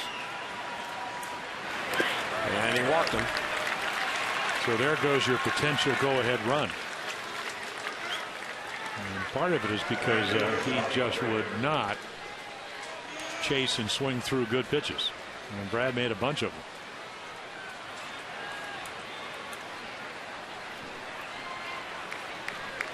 So the first inning, 2 earned runs since no earned runs. 4 hits, couple of Ks. And 2 caught stealings have helped him tremendously in this game.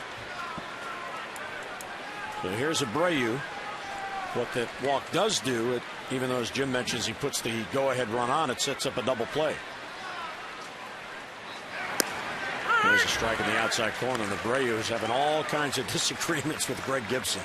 Well, that was a good pitch. He did call him out, or at least got to 2 strikes on a slider that was a couple inches off the plate. But that's a good thing if you can make your pitches, because when you know the plate is wider, and Abreu is aware he's going to chase. He's going to go out of the zone a little bit. But again, you have to be close, and that ball's 6 inches off the corner.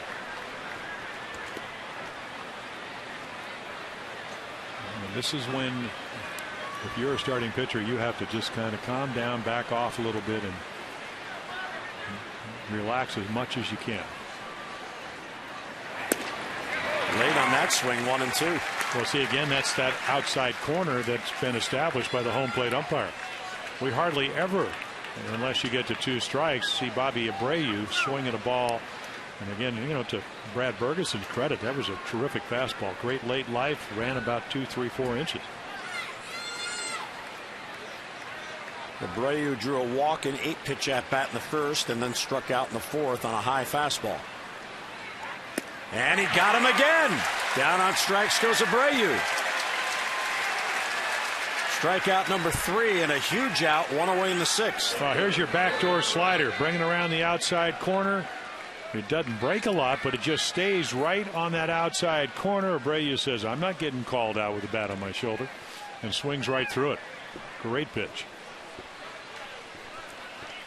Well, tonight's Cold Hard Blast is brought to you by Frost Brew Coors Light. Let's go back to the top of the first. Abreu on at first with 2 down. And Vernon Wells on an 0-2 pitch. It caught plenty of the plate, and he didn't miss it. The 16th home run on the year. That, at the time, gave the Angels a 2-0 lead. And a high pop-up right side of the infield. Andino. Infield fly rule called. Andino's got it for the out and 2 down. So Bergeson, after the leadoff double and the extended at bat and the walk to Torrey Hunter, has come back. A strikeout and a pop-up. And what does Craig Tatum do? Goes right out there and says, okay, what are we going to do to Alberto Callaspo? Nice little slider right there. Got the pop-up, hit the home run on a fastball. We always talk about the game being a game of adjustments. You need it out here. They need a base hit. You need it out. And Tatum comes out and tells everybody what's going on, what the score. I mean, because again, you have a lot of speed. Don't put the stolen base out of question here. But again, if you're the tying run, you better make it if you go to third. Callaspo pops it up foul wide of third. That'll be back in the crowd.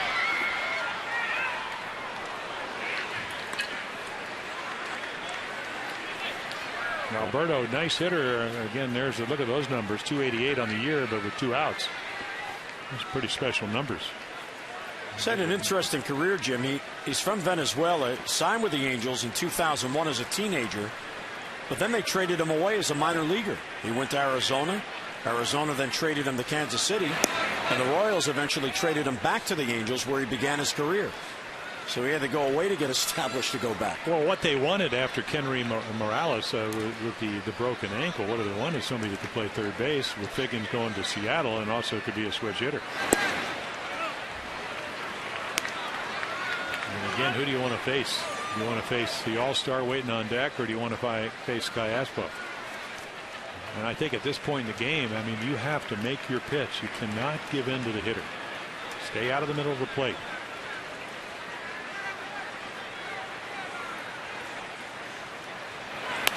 And he popped him up. Tatum throws the mask. And he's got it for the final out. What a job by Bergeson. A leadoff double and 2 out and nobody on. He gets out of it. Mid-6, 3-2 O's.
To the fourth as Adam Jones, look at where that ball hit the barrel of the bat into the seats. A laser beam home run and a happy fan who caught the rebound.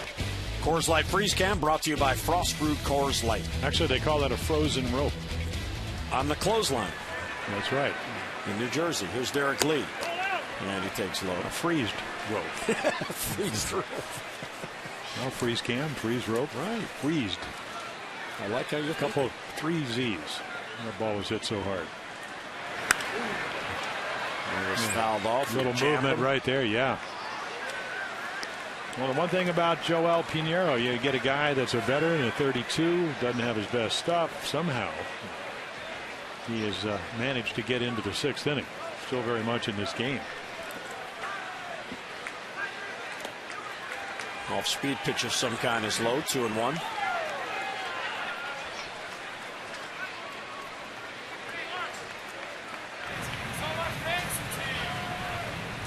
And there is Rich Thompson being loose for a second time. Overthrown there. Ferguson trying to cool down with the help of Brian Ebel on the bench. He's actually been very pitch efficient tonight, even though he's only had one 3-up, 3-down inning.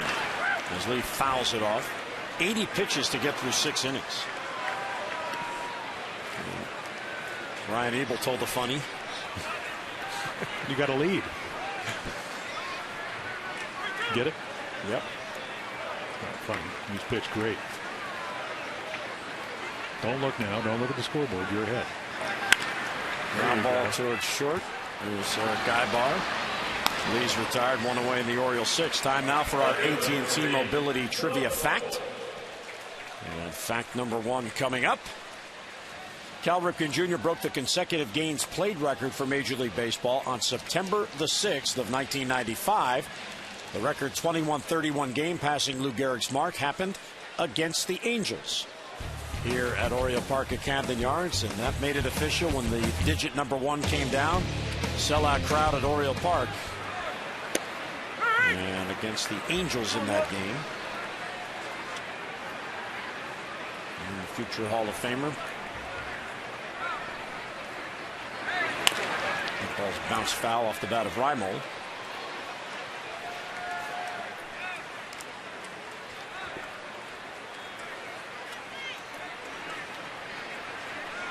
Reimold has singled and lined into a double play with a hard line drive to right at Callaspo in the 4th.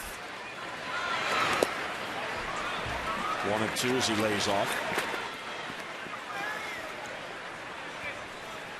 Pinheiro came into this game averaging 11 base hits for every 9 innings he worked on the year, and he's given up 10 base hits in 5 1/3. Inside 2-2. Jim mentioned the start last Sunday at Oakland. He lasted just a third of an inning, but prior to that he had won back-to-back starts.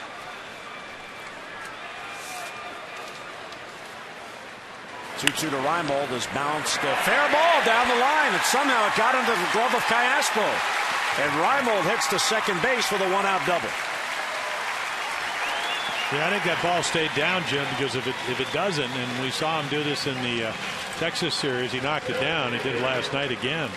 Right here, he thinks it's going to stay up, and right there it hits the chalk, and the chalk obviously is just a white powder, but it just goes down. Otherwise, I think he would at least try to knock it down, and that's going to bring Mike Scioscia, the Angels skipper, to the mound. And that'll be it for Pinheiro. So we'll have a pitching change. Thompson comes on. Orioles looking for an add-on run in the 6th.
warm air tonight.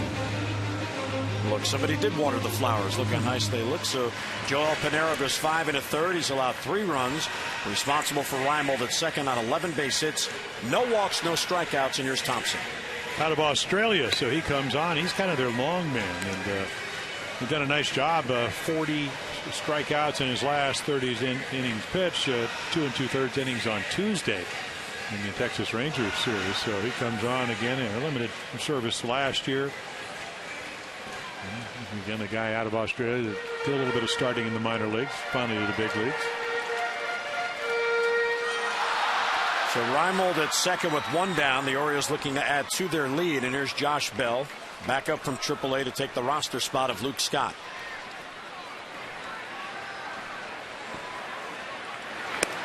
And there's a strike on 1.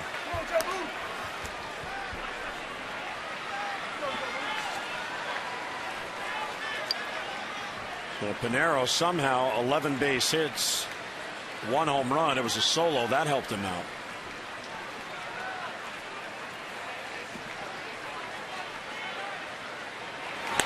Hard hit ball caught by the first baseman. That's going to be a double play. The second double play on the bases in the game as Reimold is doubled up. Nicely done by Brandon at first. So the Angels get out of the inning. Buck Showalter looking on as Branyan stabs the line drive and gets the second out.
Line, Markakis will make it 2-2.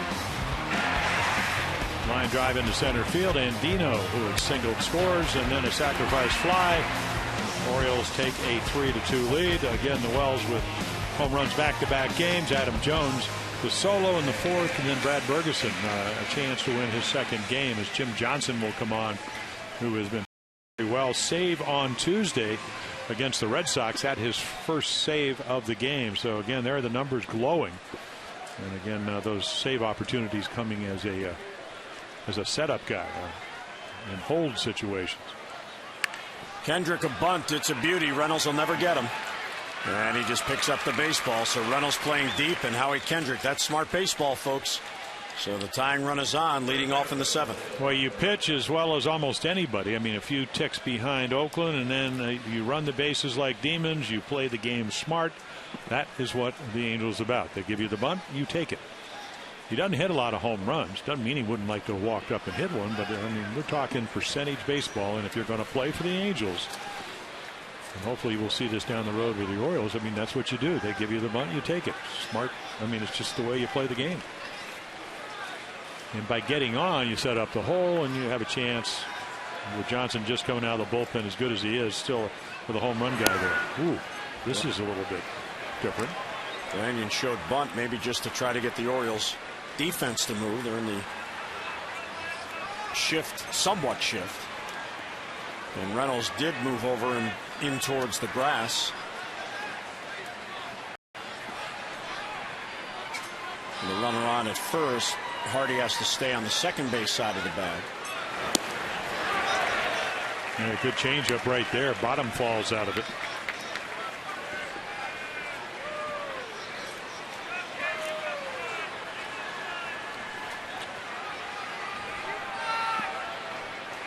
Branyan has grounded out and lined out. His last at bat, he hit it right into the shift. And there's another one.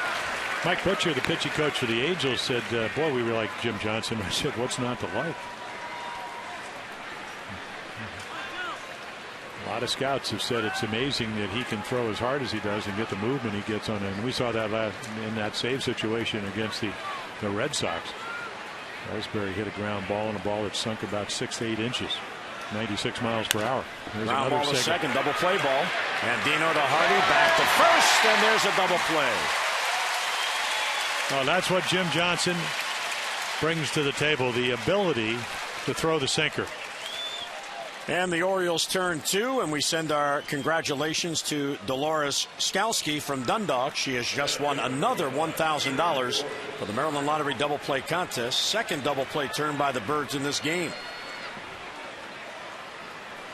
Tailor made, and then all you got to do is get it to Hardy so he can clear the runner, which he does. So the Orioles with Brian Roberts out getting pretty good defense. Andino settled down. Blake Davis has worked hard with Willie Randolph.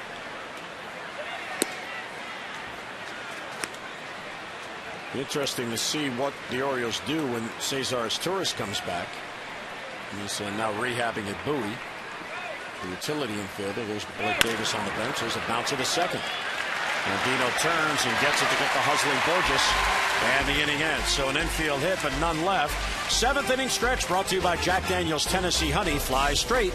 Drink responsibly.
Bottom of the 7th, and that's what it's all about, getting the series even. Good game tonight. The Orioles pitching getting big outs, and the Orioles hitters got a couple of clutch hits. Well, they really did. You know, Wells hits the 2-run home run, and then how do you beat the Angels?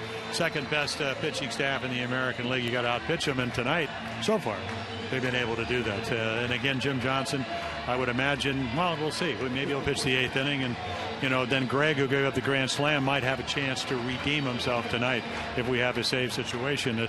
So Buck Showalter's talking to Jimmy Johnson right here. How do you feel? It looked pretty good to me. So the Orioles will come to bat. Jim Johnson on the bench. And here is Robert Andino leading off for the Orioles, bottom of the 7th. Andino's had a good night, 2 hits, played well defensively.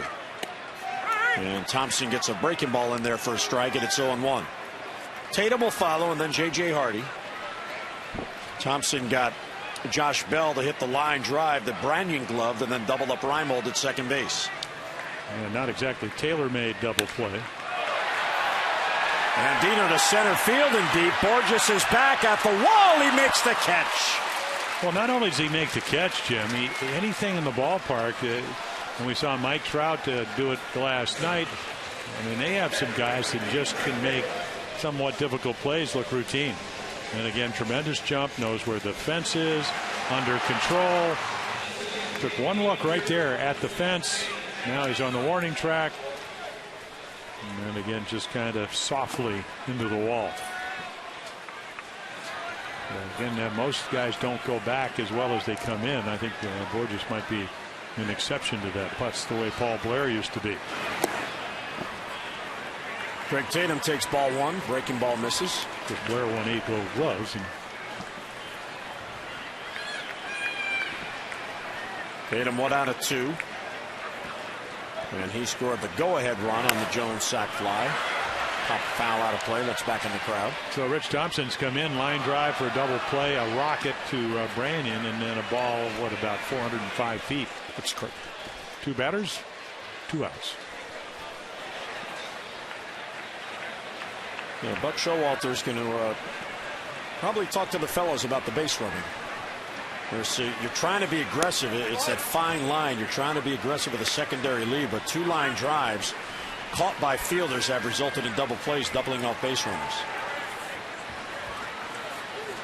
And of course, you got that guy in center field who gunned down Hardy, trying to stretch a single to a double. And Tatum has another base hit right up the middle.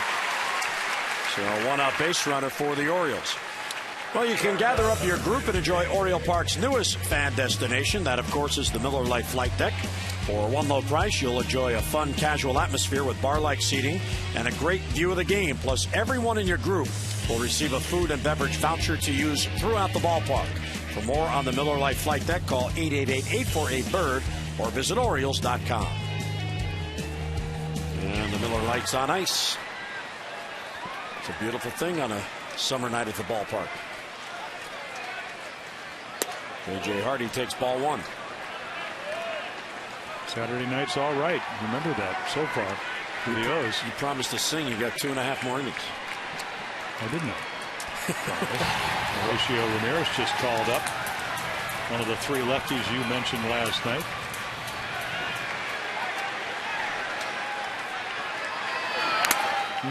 I think that got the mask of the umpire. Yeah, well, J.J. Hardy doesn't see a whole lot of fastballs he doesn't like, and Greg Gibson's going to take one off the mask, and Jeff Mathis is going to make sure he's all right. Boom, right off the top, too. Maybe the helmet. Well, I guess he's got one of those helmet masks. Angel Hernandez, who is the acting crew chief tonight, coming down to check on him. Jerry Davis had to leave the crew. He had a death in the family, so he is away from the crew. Angel Hernandez taking over the crew in Jerry Davis's absence.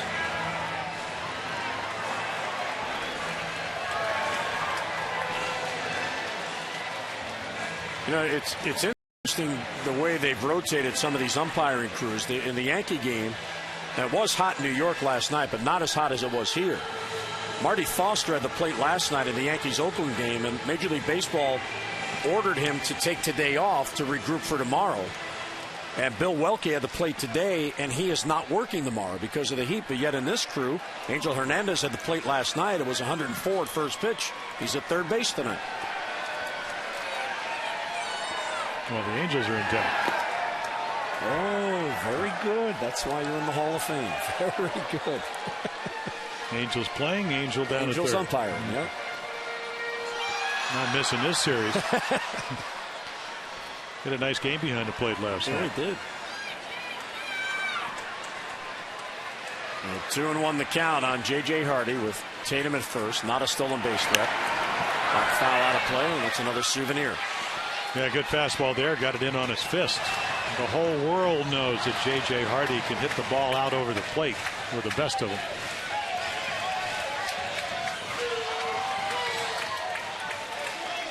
J.J. 2 out of 3 in this game. He's now got 23 multi-hit games on the year.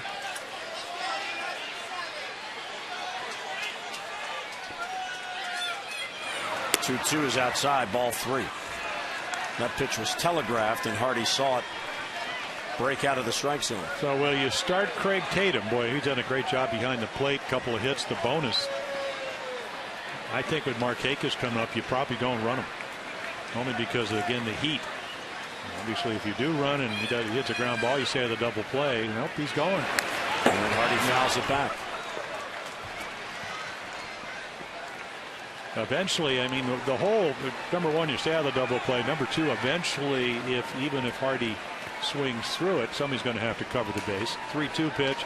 Jeff Mathis has to make sure that he gives Greg Gibson a good account of whether it's a ball or strike. So you're not trying to steal a base, but and then again, when somebody covers, even though they'll hold as much as they can, maybe you can open up a hole, hit a first and third. And he draws a throw and diving back in.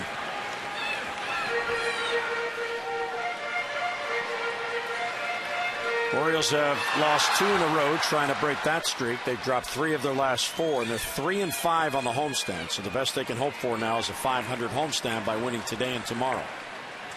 Tatum runs again. Hard hit ball, base hit left field. And he thought about going to third, but he put on the brakes. Vernon Wells charging in on that ball, and the Orioles have 2 on with 1 out. And then for Rich Thompson, he's got to throw a strike, and that's why you don't like 3 and 2. You've got to have to throw for a little more of the plate. Here's your fastball. Boy, inside corner, Hardy all over it. And that's what you're talking about right there, Jim. Thought about it, but the play in front of you.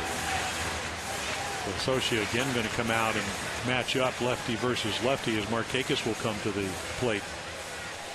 So Hardy has his first 3-hit game since June the 14th. Horacio Ramirez is coming on. 2 on and 1 out in the Orioles 7th.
Report this Monday from 5:30 till 7. It's 90 minutes long. We'll talk about the Orioles weekend against the Angels and the latest on the baseball trade rumor front. It all starts at 5:30 with Phil Wood, Mel Anthony, and Dave Johnson. It's the Mid-Atlantic Sports Report right here on MASN at 5:30 on Monday. All right, Tom, thanks very much. So J.J. Hardy on at first base with his 3rd hit of the night, chasing Tatum the 2nd. And here is Horacio Ramirez. Orioles have seen him before with the Braves and with the Mariners. Yeah, he's been around Atlanta, Seattle, Kansas City, Washington, San Francisco. And again, just got called up from their AAA affiliate in Salt Lake City. Yet to make an appearance where he was, he was a starter 1 game, 6 saves. So again, he's been around, and again, if you're going to be a lefty and want to stay in the big leagues, you need to get left-handed hitters out, even if they are Nick Markakis. So here's Markakis, who got the game tied with an RBI single in the 5th. He's got 2 on and 1 out here in the 7th. And he fouls it back. Well, since June 28th, the Orioles have played the toughest schedule in Major League Baseball. All the opponents since that day, a .572 winning percentage. And the Orioles in that span, Jim, have gone just 4-17. Yeah, I'm not trying to make excuses, but the reality is that the offense has been pretty good against some of the better teams in baseball. They've been able to score runs, but again, the pitching until the last week or so has really been a struggle. And the good sign is that it's finally getting a little bit better. And that's what the Orioles were able to do the last 2 months of last year. I mean, I know as we get into August, maybe it's a little bit too late, but You just hope that some of your young pitchers, and we've seen them work on their mechanics and their experience and all those things, that they'll factor into having a successful rest of the season. The 0-2 to Markakis. Ben's outside, 1-2. Koji Uehara up in the Oriole bullpen. Yeah, it's so hot he was ready to pitch yesterday. Doesn't take you long to get loose. Cool down. Jim Johnson had a very easy top of the 7th. Even with the bunt single, it was quickly erased. And the good eye, as always, by Markakis, 2-2. Well, what Nick does so well, and again, you look at the 361, which is the highest batting average in 2010 against left-hand pitching. He's not any anxiousness to hit the ball. He'll let it travel. He's able to stay close, trust his hands, and therefore he can stay on the breaking ball. I mean, he's always going to get hits, but he's got a great approach against left-handed pitching. 2-2 is bounced towards second. There's Kendrick. He goes to Ibar for one. Back to first. There's another double play, and it gets the Angels out of another jam. Second DP. Markakis has hit in 2 on the night. So 2 hits and 1 left. We'll head to the 8th. It's a 1-run game at Camden Yards.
Chatwood.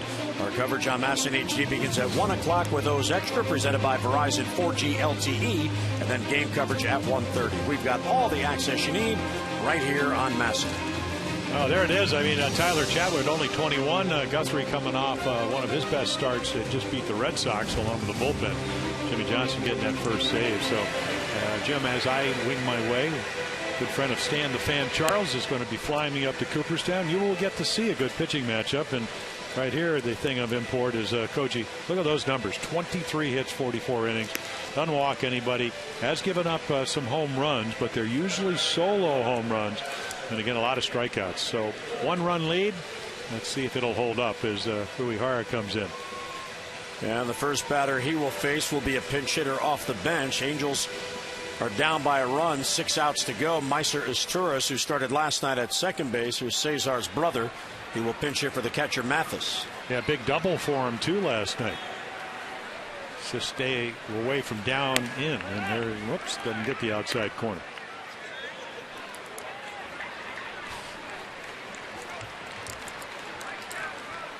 So Johnson pitches a scoreless inning, and now Koji, and there's a strike, 1-1. Buck Showalter talking about Koji yesterday. I mean, loves having him as the guy you can bring in. You can trust the fact very rarely ever going to not throw a strike. Fly ball to center field. There's Adam Jones. And one away in the Angels' 8th inning. Join the Orioles on Friday, August 12th for the annual Orioles Hall of Fame luncheon.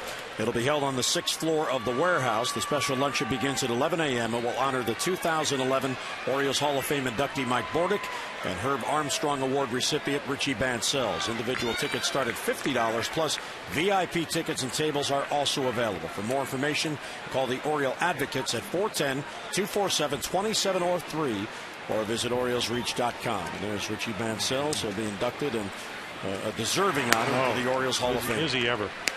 What a great trainer. Of course, he was the assistant at the end of my career, Ralph Salvon, the late Ralph Salvon. And Richie's been, I don't know, over 20 years, the president of the Major League Trainers Association. So it's amazing how far training in sports medicine has come.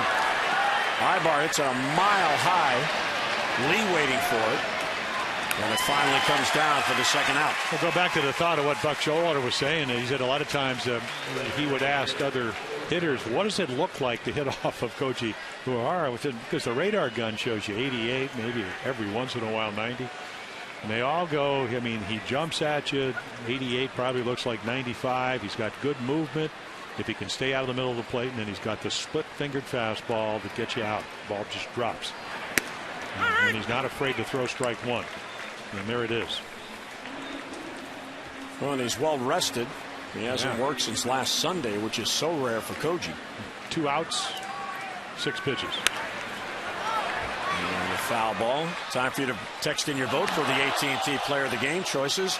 And Dino, Bergeson, or Jones all helping towards the Orioles' 3-2 lead. Of course, Jones has a home run, and Dino a couple of hits. Berge 6 strong innings. Text in your vote now and have your voice heard. A, B, or C to 51862.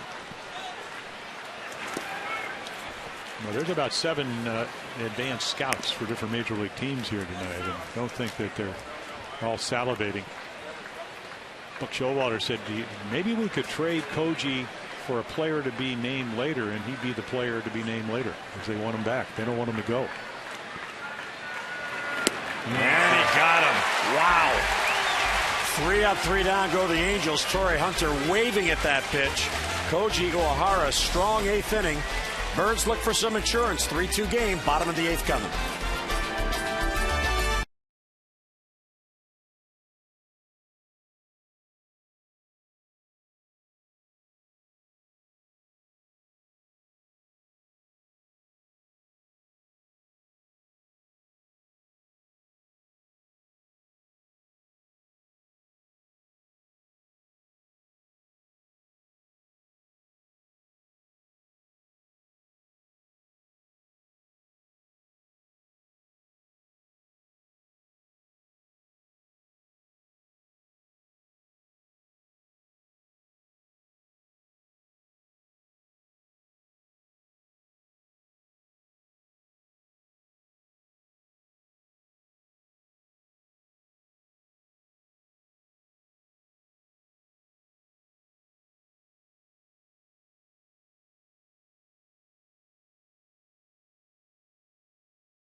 Blue Cross Blue Shield will contribute $50 to support the Living Classrooms Foundation. To date, the Orioles have drawn 283 walks for a total of $14,150. CareFirst Blue Cross Blue Shield encourages each of us to take that first step towards a healthier and more active lifestyle.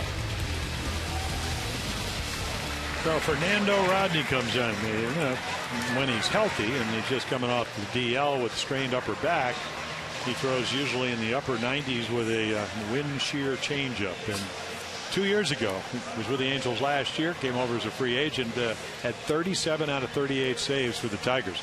Boy, remember they used to bring him in. Jim Leland would bring him and Joel Zamaya, throwing about 101 miles per hour. So again, if the Angels are going to stay where they are, 3 games back of the Rangers, he's going to be an important part of the bullpen down the stretch. Bobby Wilson comes on to catch as Mathis was lifted for the pinch hitter Esturis. Another number that jumps out at you, Jim, is righties this year. Again, against Fernando Rodney, only 5 for 37, a very low 135, and the Orioles are going to send up 3 right-handed hitters to start this inning. So Adam Jones will lead it off. Reynolds in lead to follow. And time called by home plate umpire Greg Gibson just at the last moment.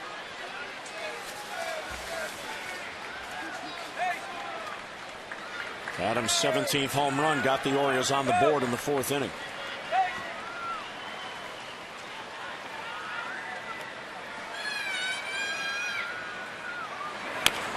First ball swinging, fouls it off. So the Orioles look for insurance. The Angels in the top of the 9th will have Abreu, Wells, and then Alberto Callaspo due up. They do have the home run threat of Mark Trumbo on the bench. Yep, well, they won't pinch hit for any of those guys, but and Kevin Gregg, the Oriole closer, Wells hit a grand slam off him last night after the Derek Lee era. It would be nice to add a run or so. And Mike Socia looking on, saying, okay, let's stay close. So again, Rodney just off the disabled list to see if he's able to do that. The Orioles have had base hits in each inning tonight, all 7 innings, but have been held to the 3 runs. 4 double plays have helped out the Angels tonight. Jones shows bunt and takes ball 2. The other interesting thing about this game tonight, Jim, you look down at your scorecard. The Angels pitchers, and Rodney's their 4th, they have not yet struck out a batter nor walked a batter. Well, yeah, that says something about the Orioles in a sense, because again, they've been able to make contact. But to me, the whole game is Brad Bergeson in the 6th inning with runners at second. And Adam Jones, center field. Borges is there, and he will put it away for the first out here in the 8th inning. Fans, you can entertain clients, colleagues, and more with a custom suite package here at Oriole Park at Camden Yards. Private suites are available in a variety of locations and packages, and it offers your company a sophisticated, affordable way to make a statement. To find out more, visit Orioles.com/suites, or to arrange a private tour, call 410-547-6076. Yeah, going back to that 6th inning, the leadoff double by Ibar, a walk to Hunter, and then the 3 hitters that Kevin Gregg is going to face. Abreu struck out, Wells popped up, and so did Callaspo, and he held him at bay. So the early 2-run home run by Wells, and then all of a sudden Brad Bergeson was able to do what a starter wants to do. Terrific job by him tonight. The swing, the appeal, he went too far. Well, you can see 97, and this is the Fernando Rodney that the Angels want to see. And he's got a great changeup. Let's see if he throws it. And again, when you can throw 97 and then throw a changeup, it's hard to pick up of. Let's see. Well, certainly went far enough to call that a strike, and it was. 0-2 on Reynolds, and he got him. 98. Oh, they were dial it up. Boy, tremendous arm. You could see again after 37 out of 38 in 2009, the Angels would want him in his bullpen. Again, over your throw. Well, maybe not textbook, but when you throw 98, who cares? Certainly able to get over that front side enough, and with a very extraordinary arm.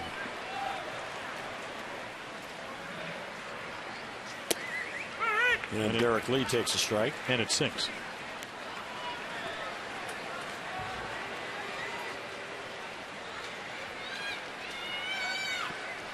You know, I think, Jim, a lot of the times, most of the times when you have a pitcher with an arm like that, you try to move maybe a little softer in his chest, get him over his belt, but he arches his back, and that's where he gets a lot of his power. I mean, he stands upright. Oh, cold fronts come through. Yeah, let's see. That's down to about 95. It's a little bit cooler than Rodney's throwing. Yeah, he just threw 97. Yep. So we're back to the interstate, 95. Yep. Lee takes inside. I think if I had a wind up like this, my back would hurt too. I'd be on the DL.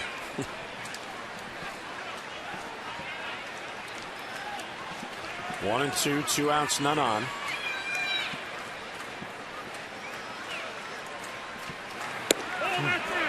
Same pitch, same result. Greg Gibson's had a good night tonight behind the plate. Real consistent.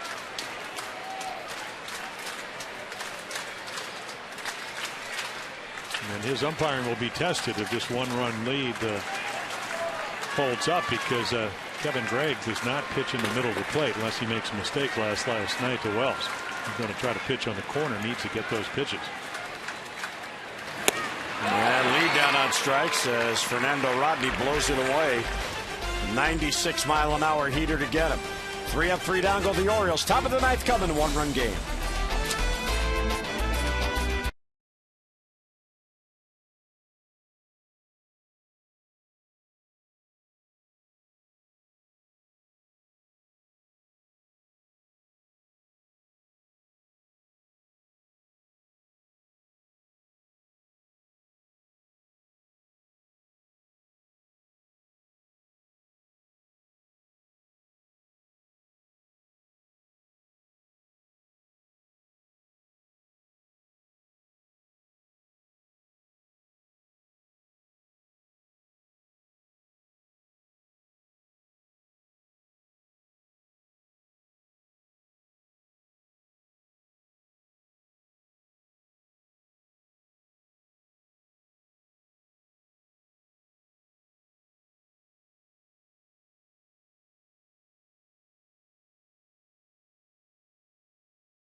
West Airlines new Rapid Rewards, unlimited reward seats, and no blackout dates.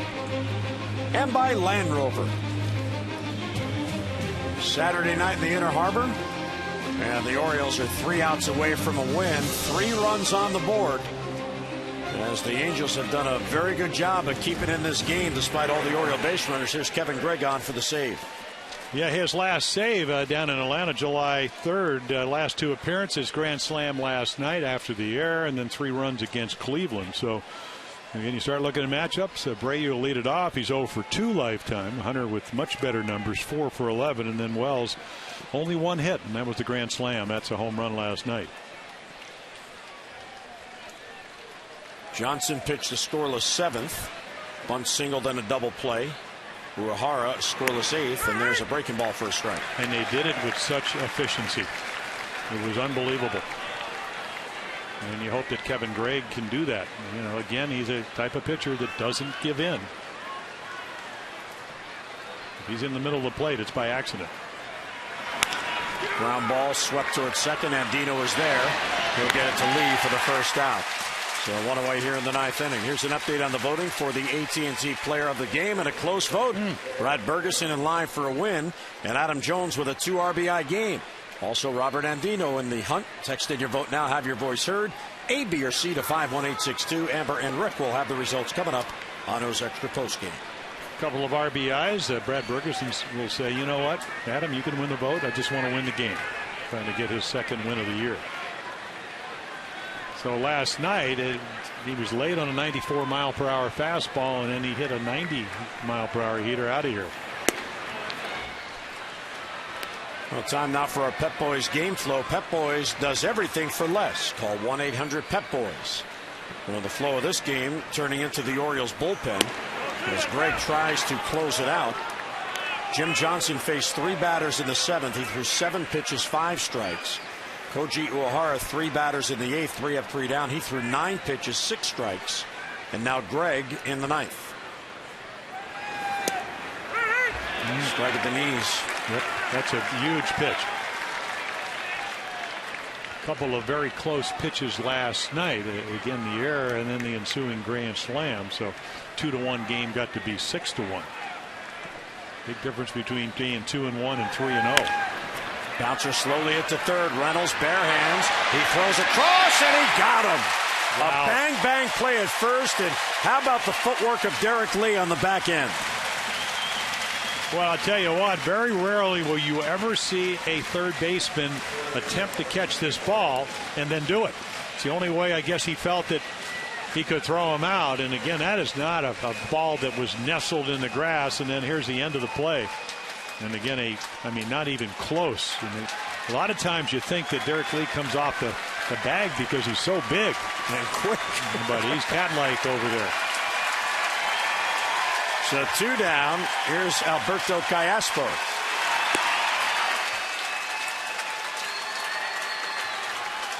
Breaking ball for ball 1. Callaspo has a double in 3 trips.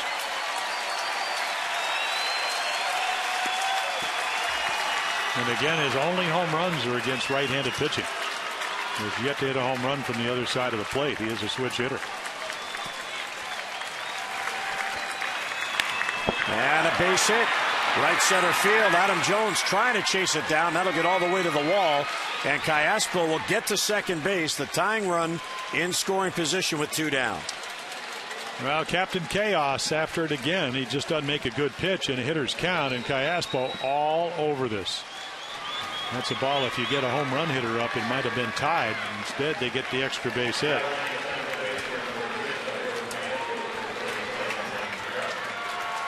So there's the double, the extra base hit the Angels needed with 2 down. And Mike Trout, with his speed, will come on and he'll pinch run in the 9th inning. The 19-year-old rookie. Well, all Greg has to do is get Kendrick and it ends. That's all? The All-Star? That's it.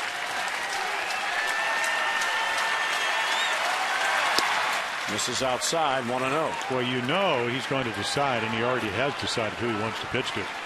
You know they're not going to pinch hit for Branyan on deck. Branyan has never had it at bat against Kevin Gregg, and Kendricks is 1 for 1. So he's just going to throw, and normally you wouldn't put the tying run or the go-ahead run at first base, but I don't really think Kevin Gregg is thinking about this. The only thing he's thinking about is who can I get out, Kendrick or Branyan.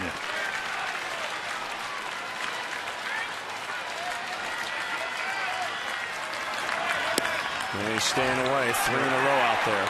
You also have Trumbo on the bench, who is the other first baseman. Now we've also seen Mike Scioscia. He let Torrey Hunter hit 3-0 last night. So he'll have the green light on a fastball. Well, maybe he won't. Little cutter right down the middle. Well, you got the Orioles trying to win their 40th game. You have the Angels trying to stay in the race against the Rangers.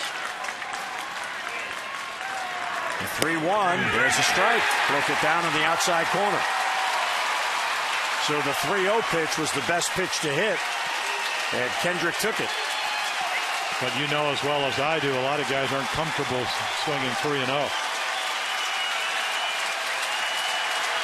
Fans are on their feet.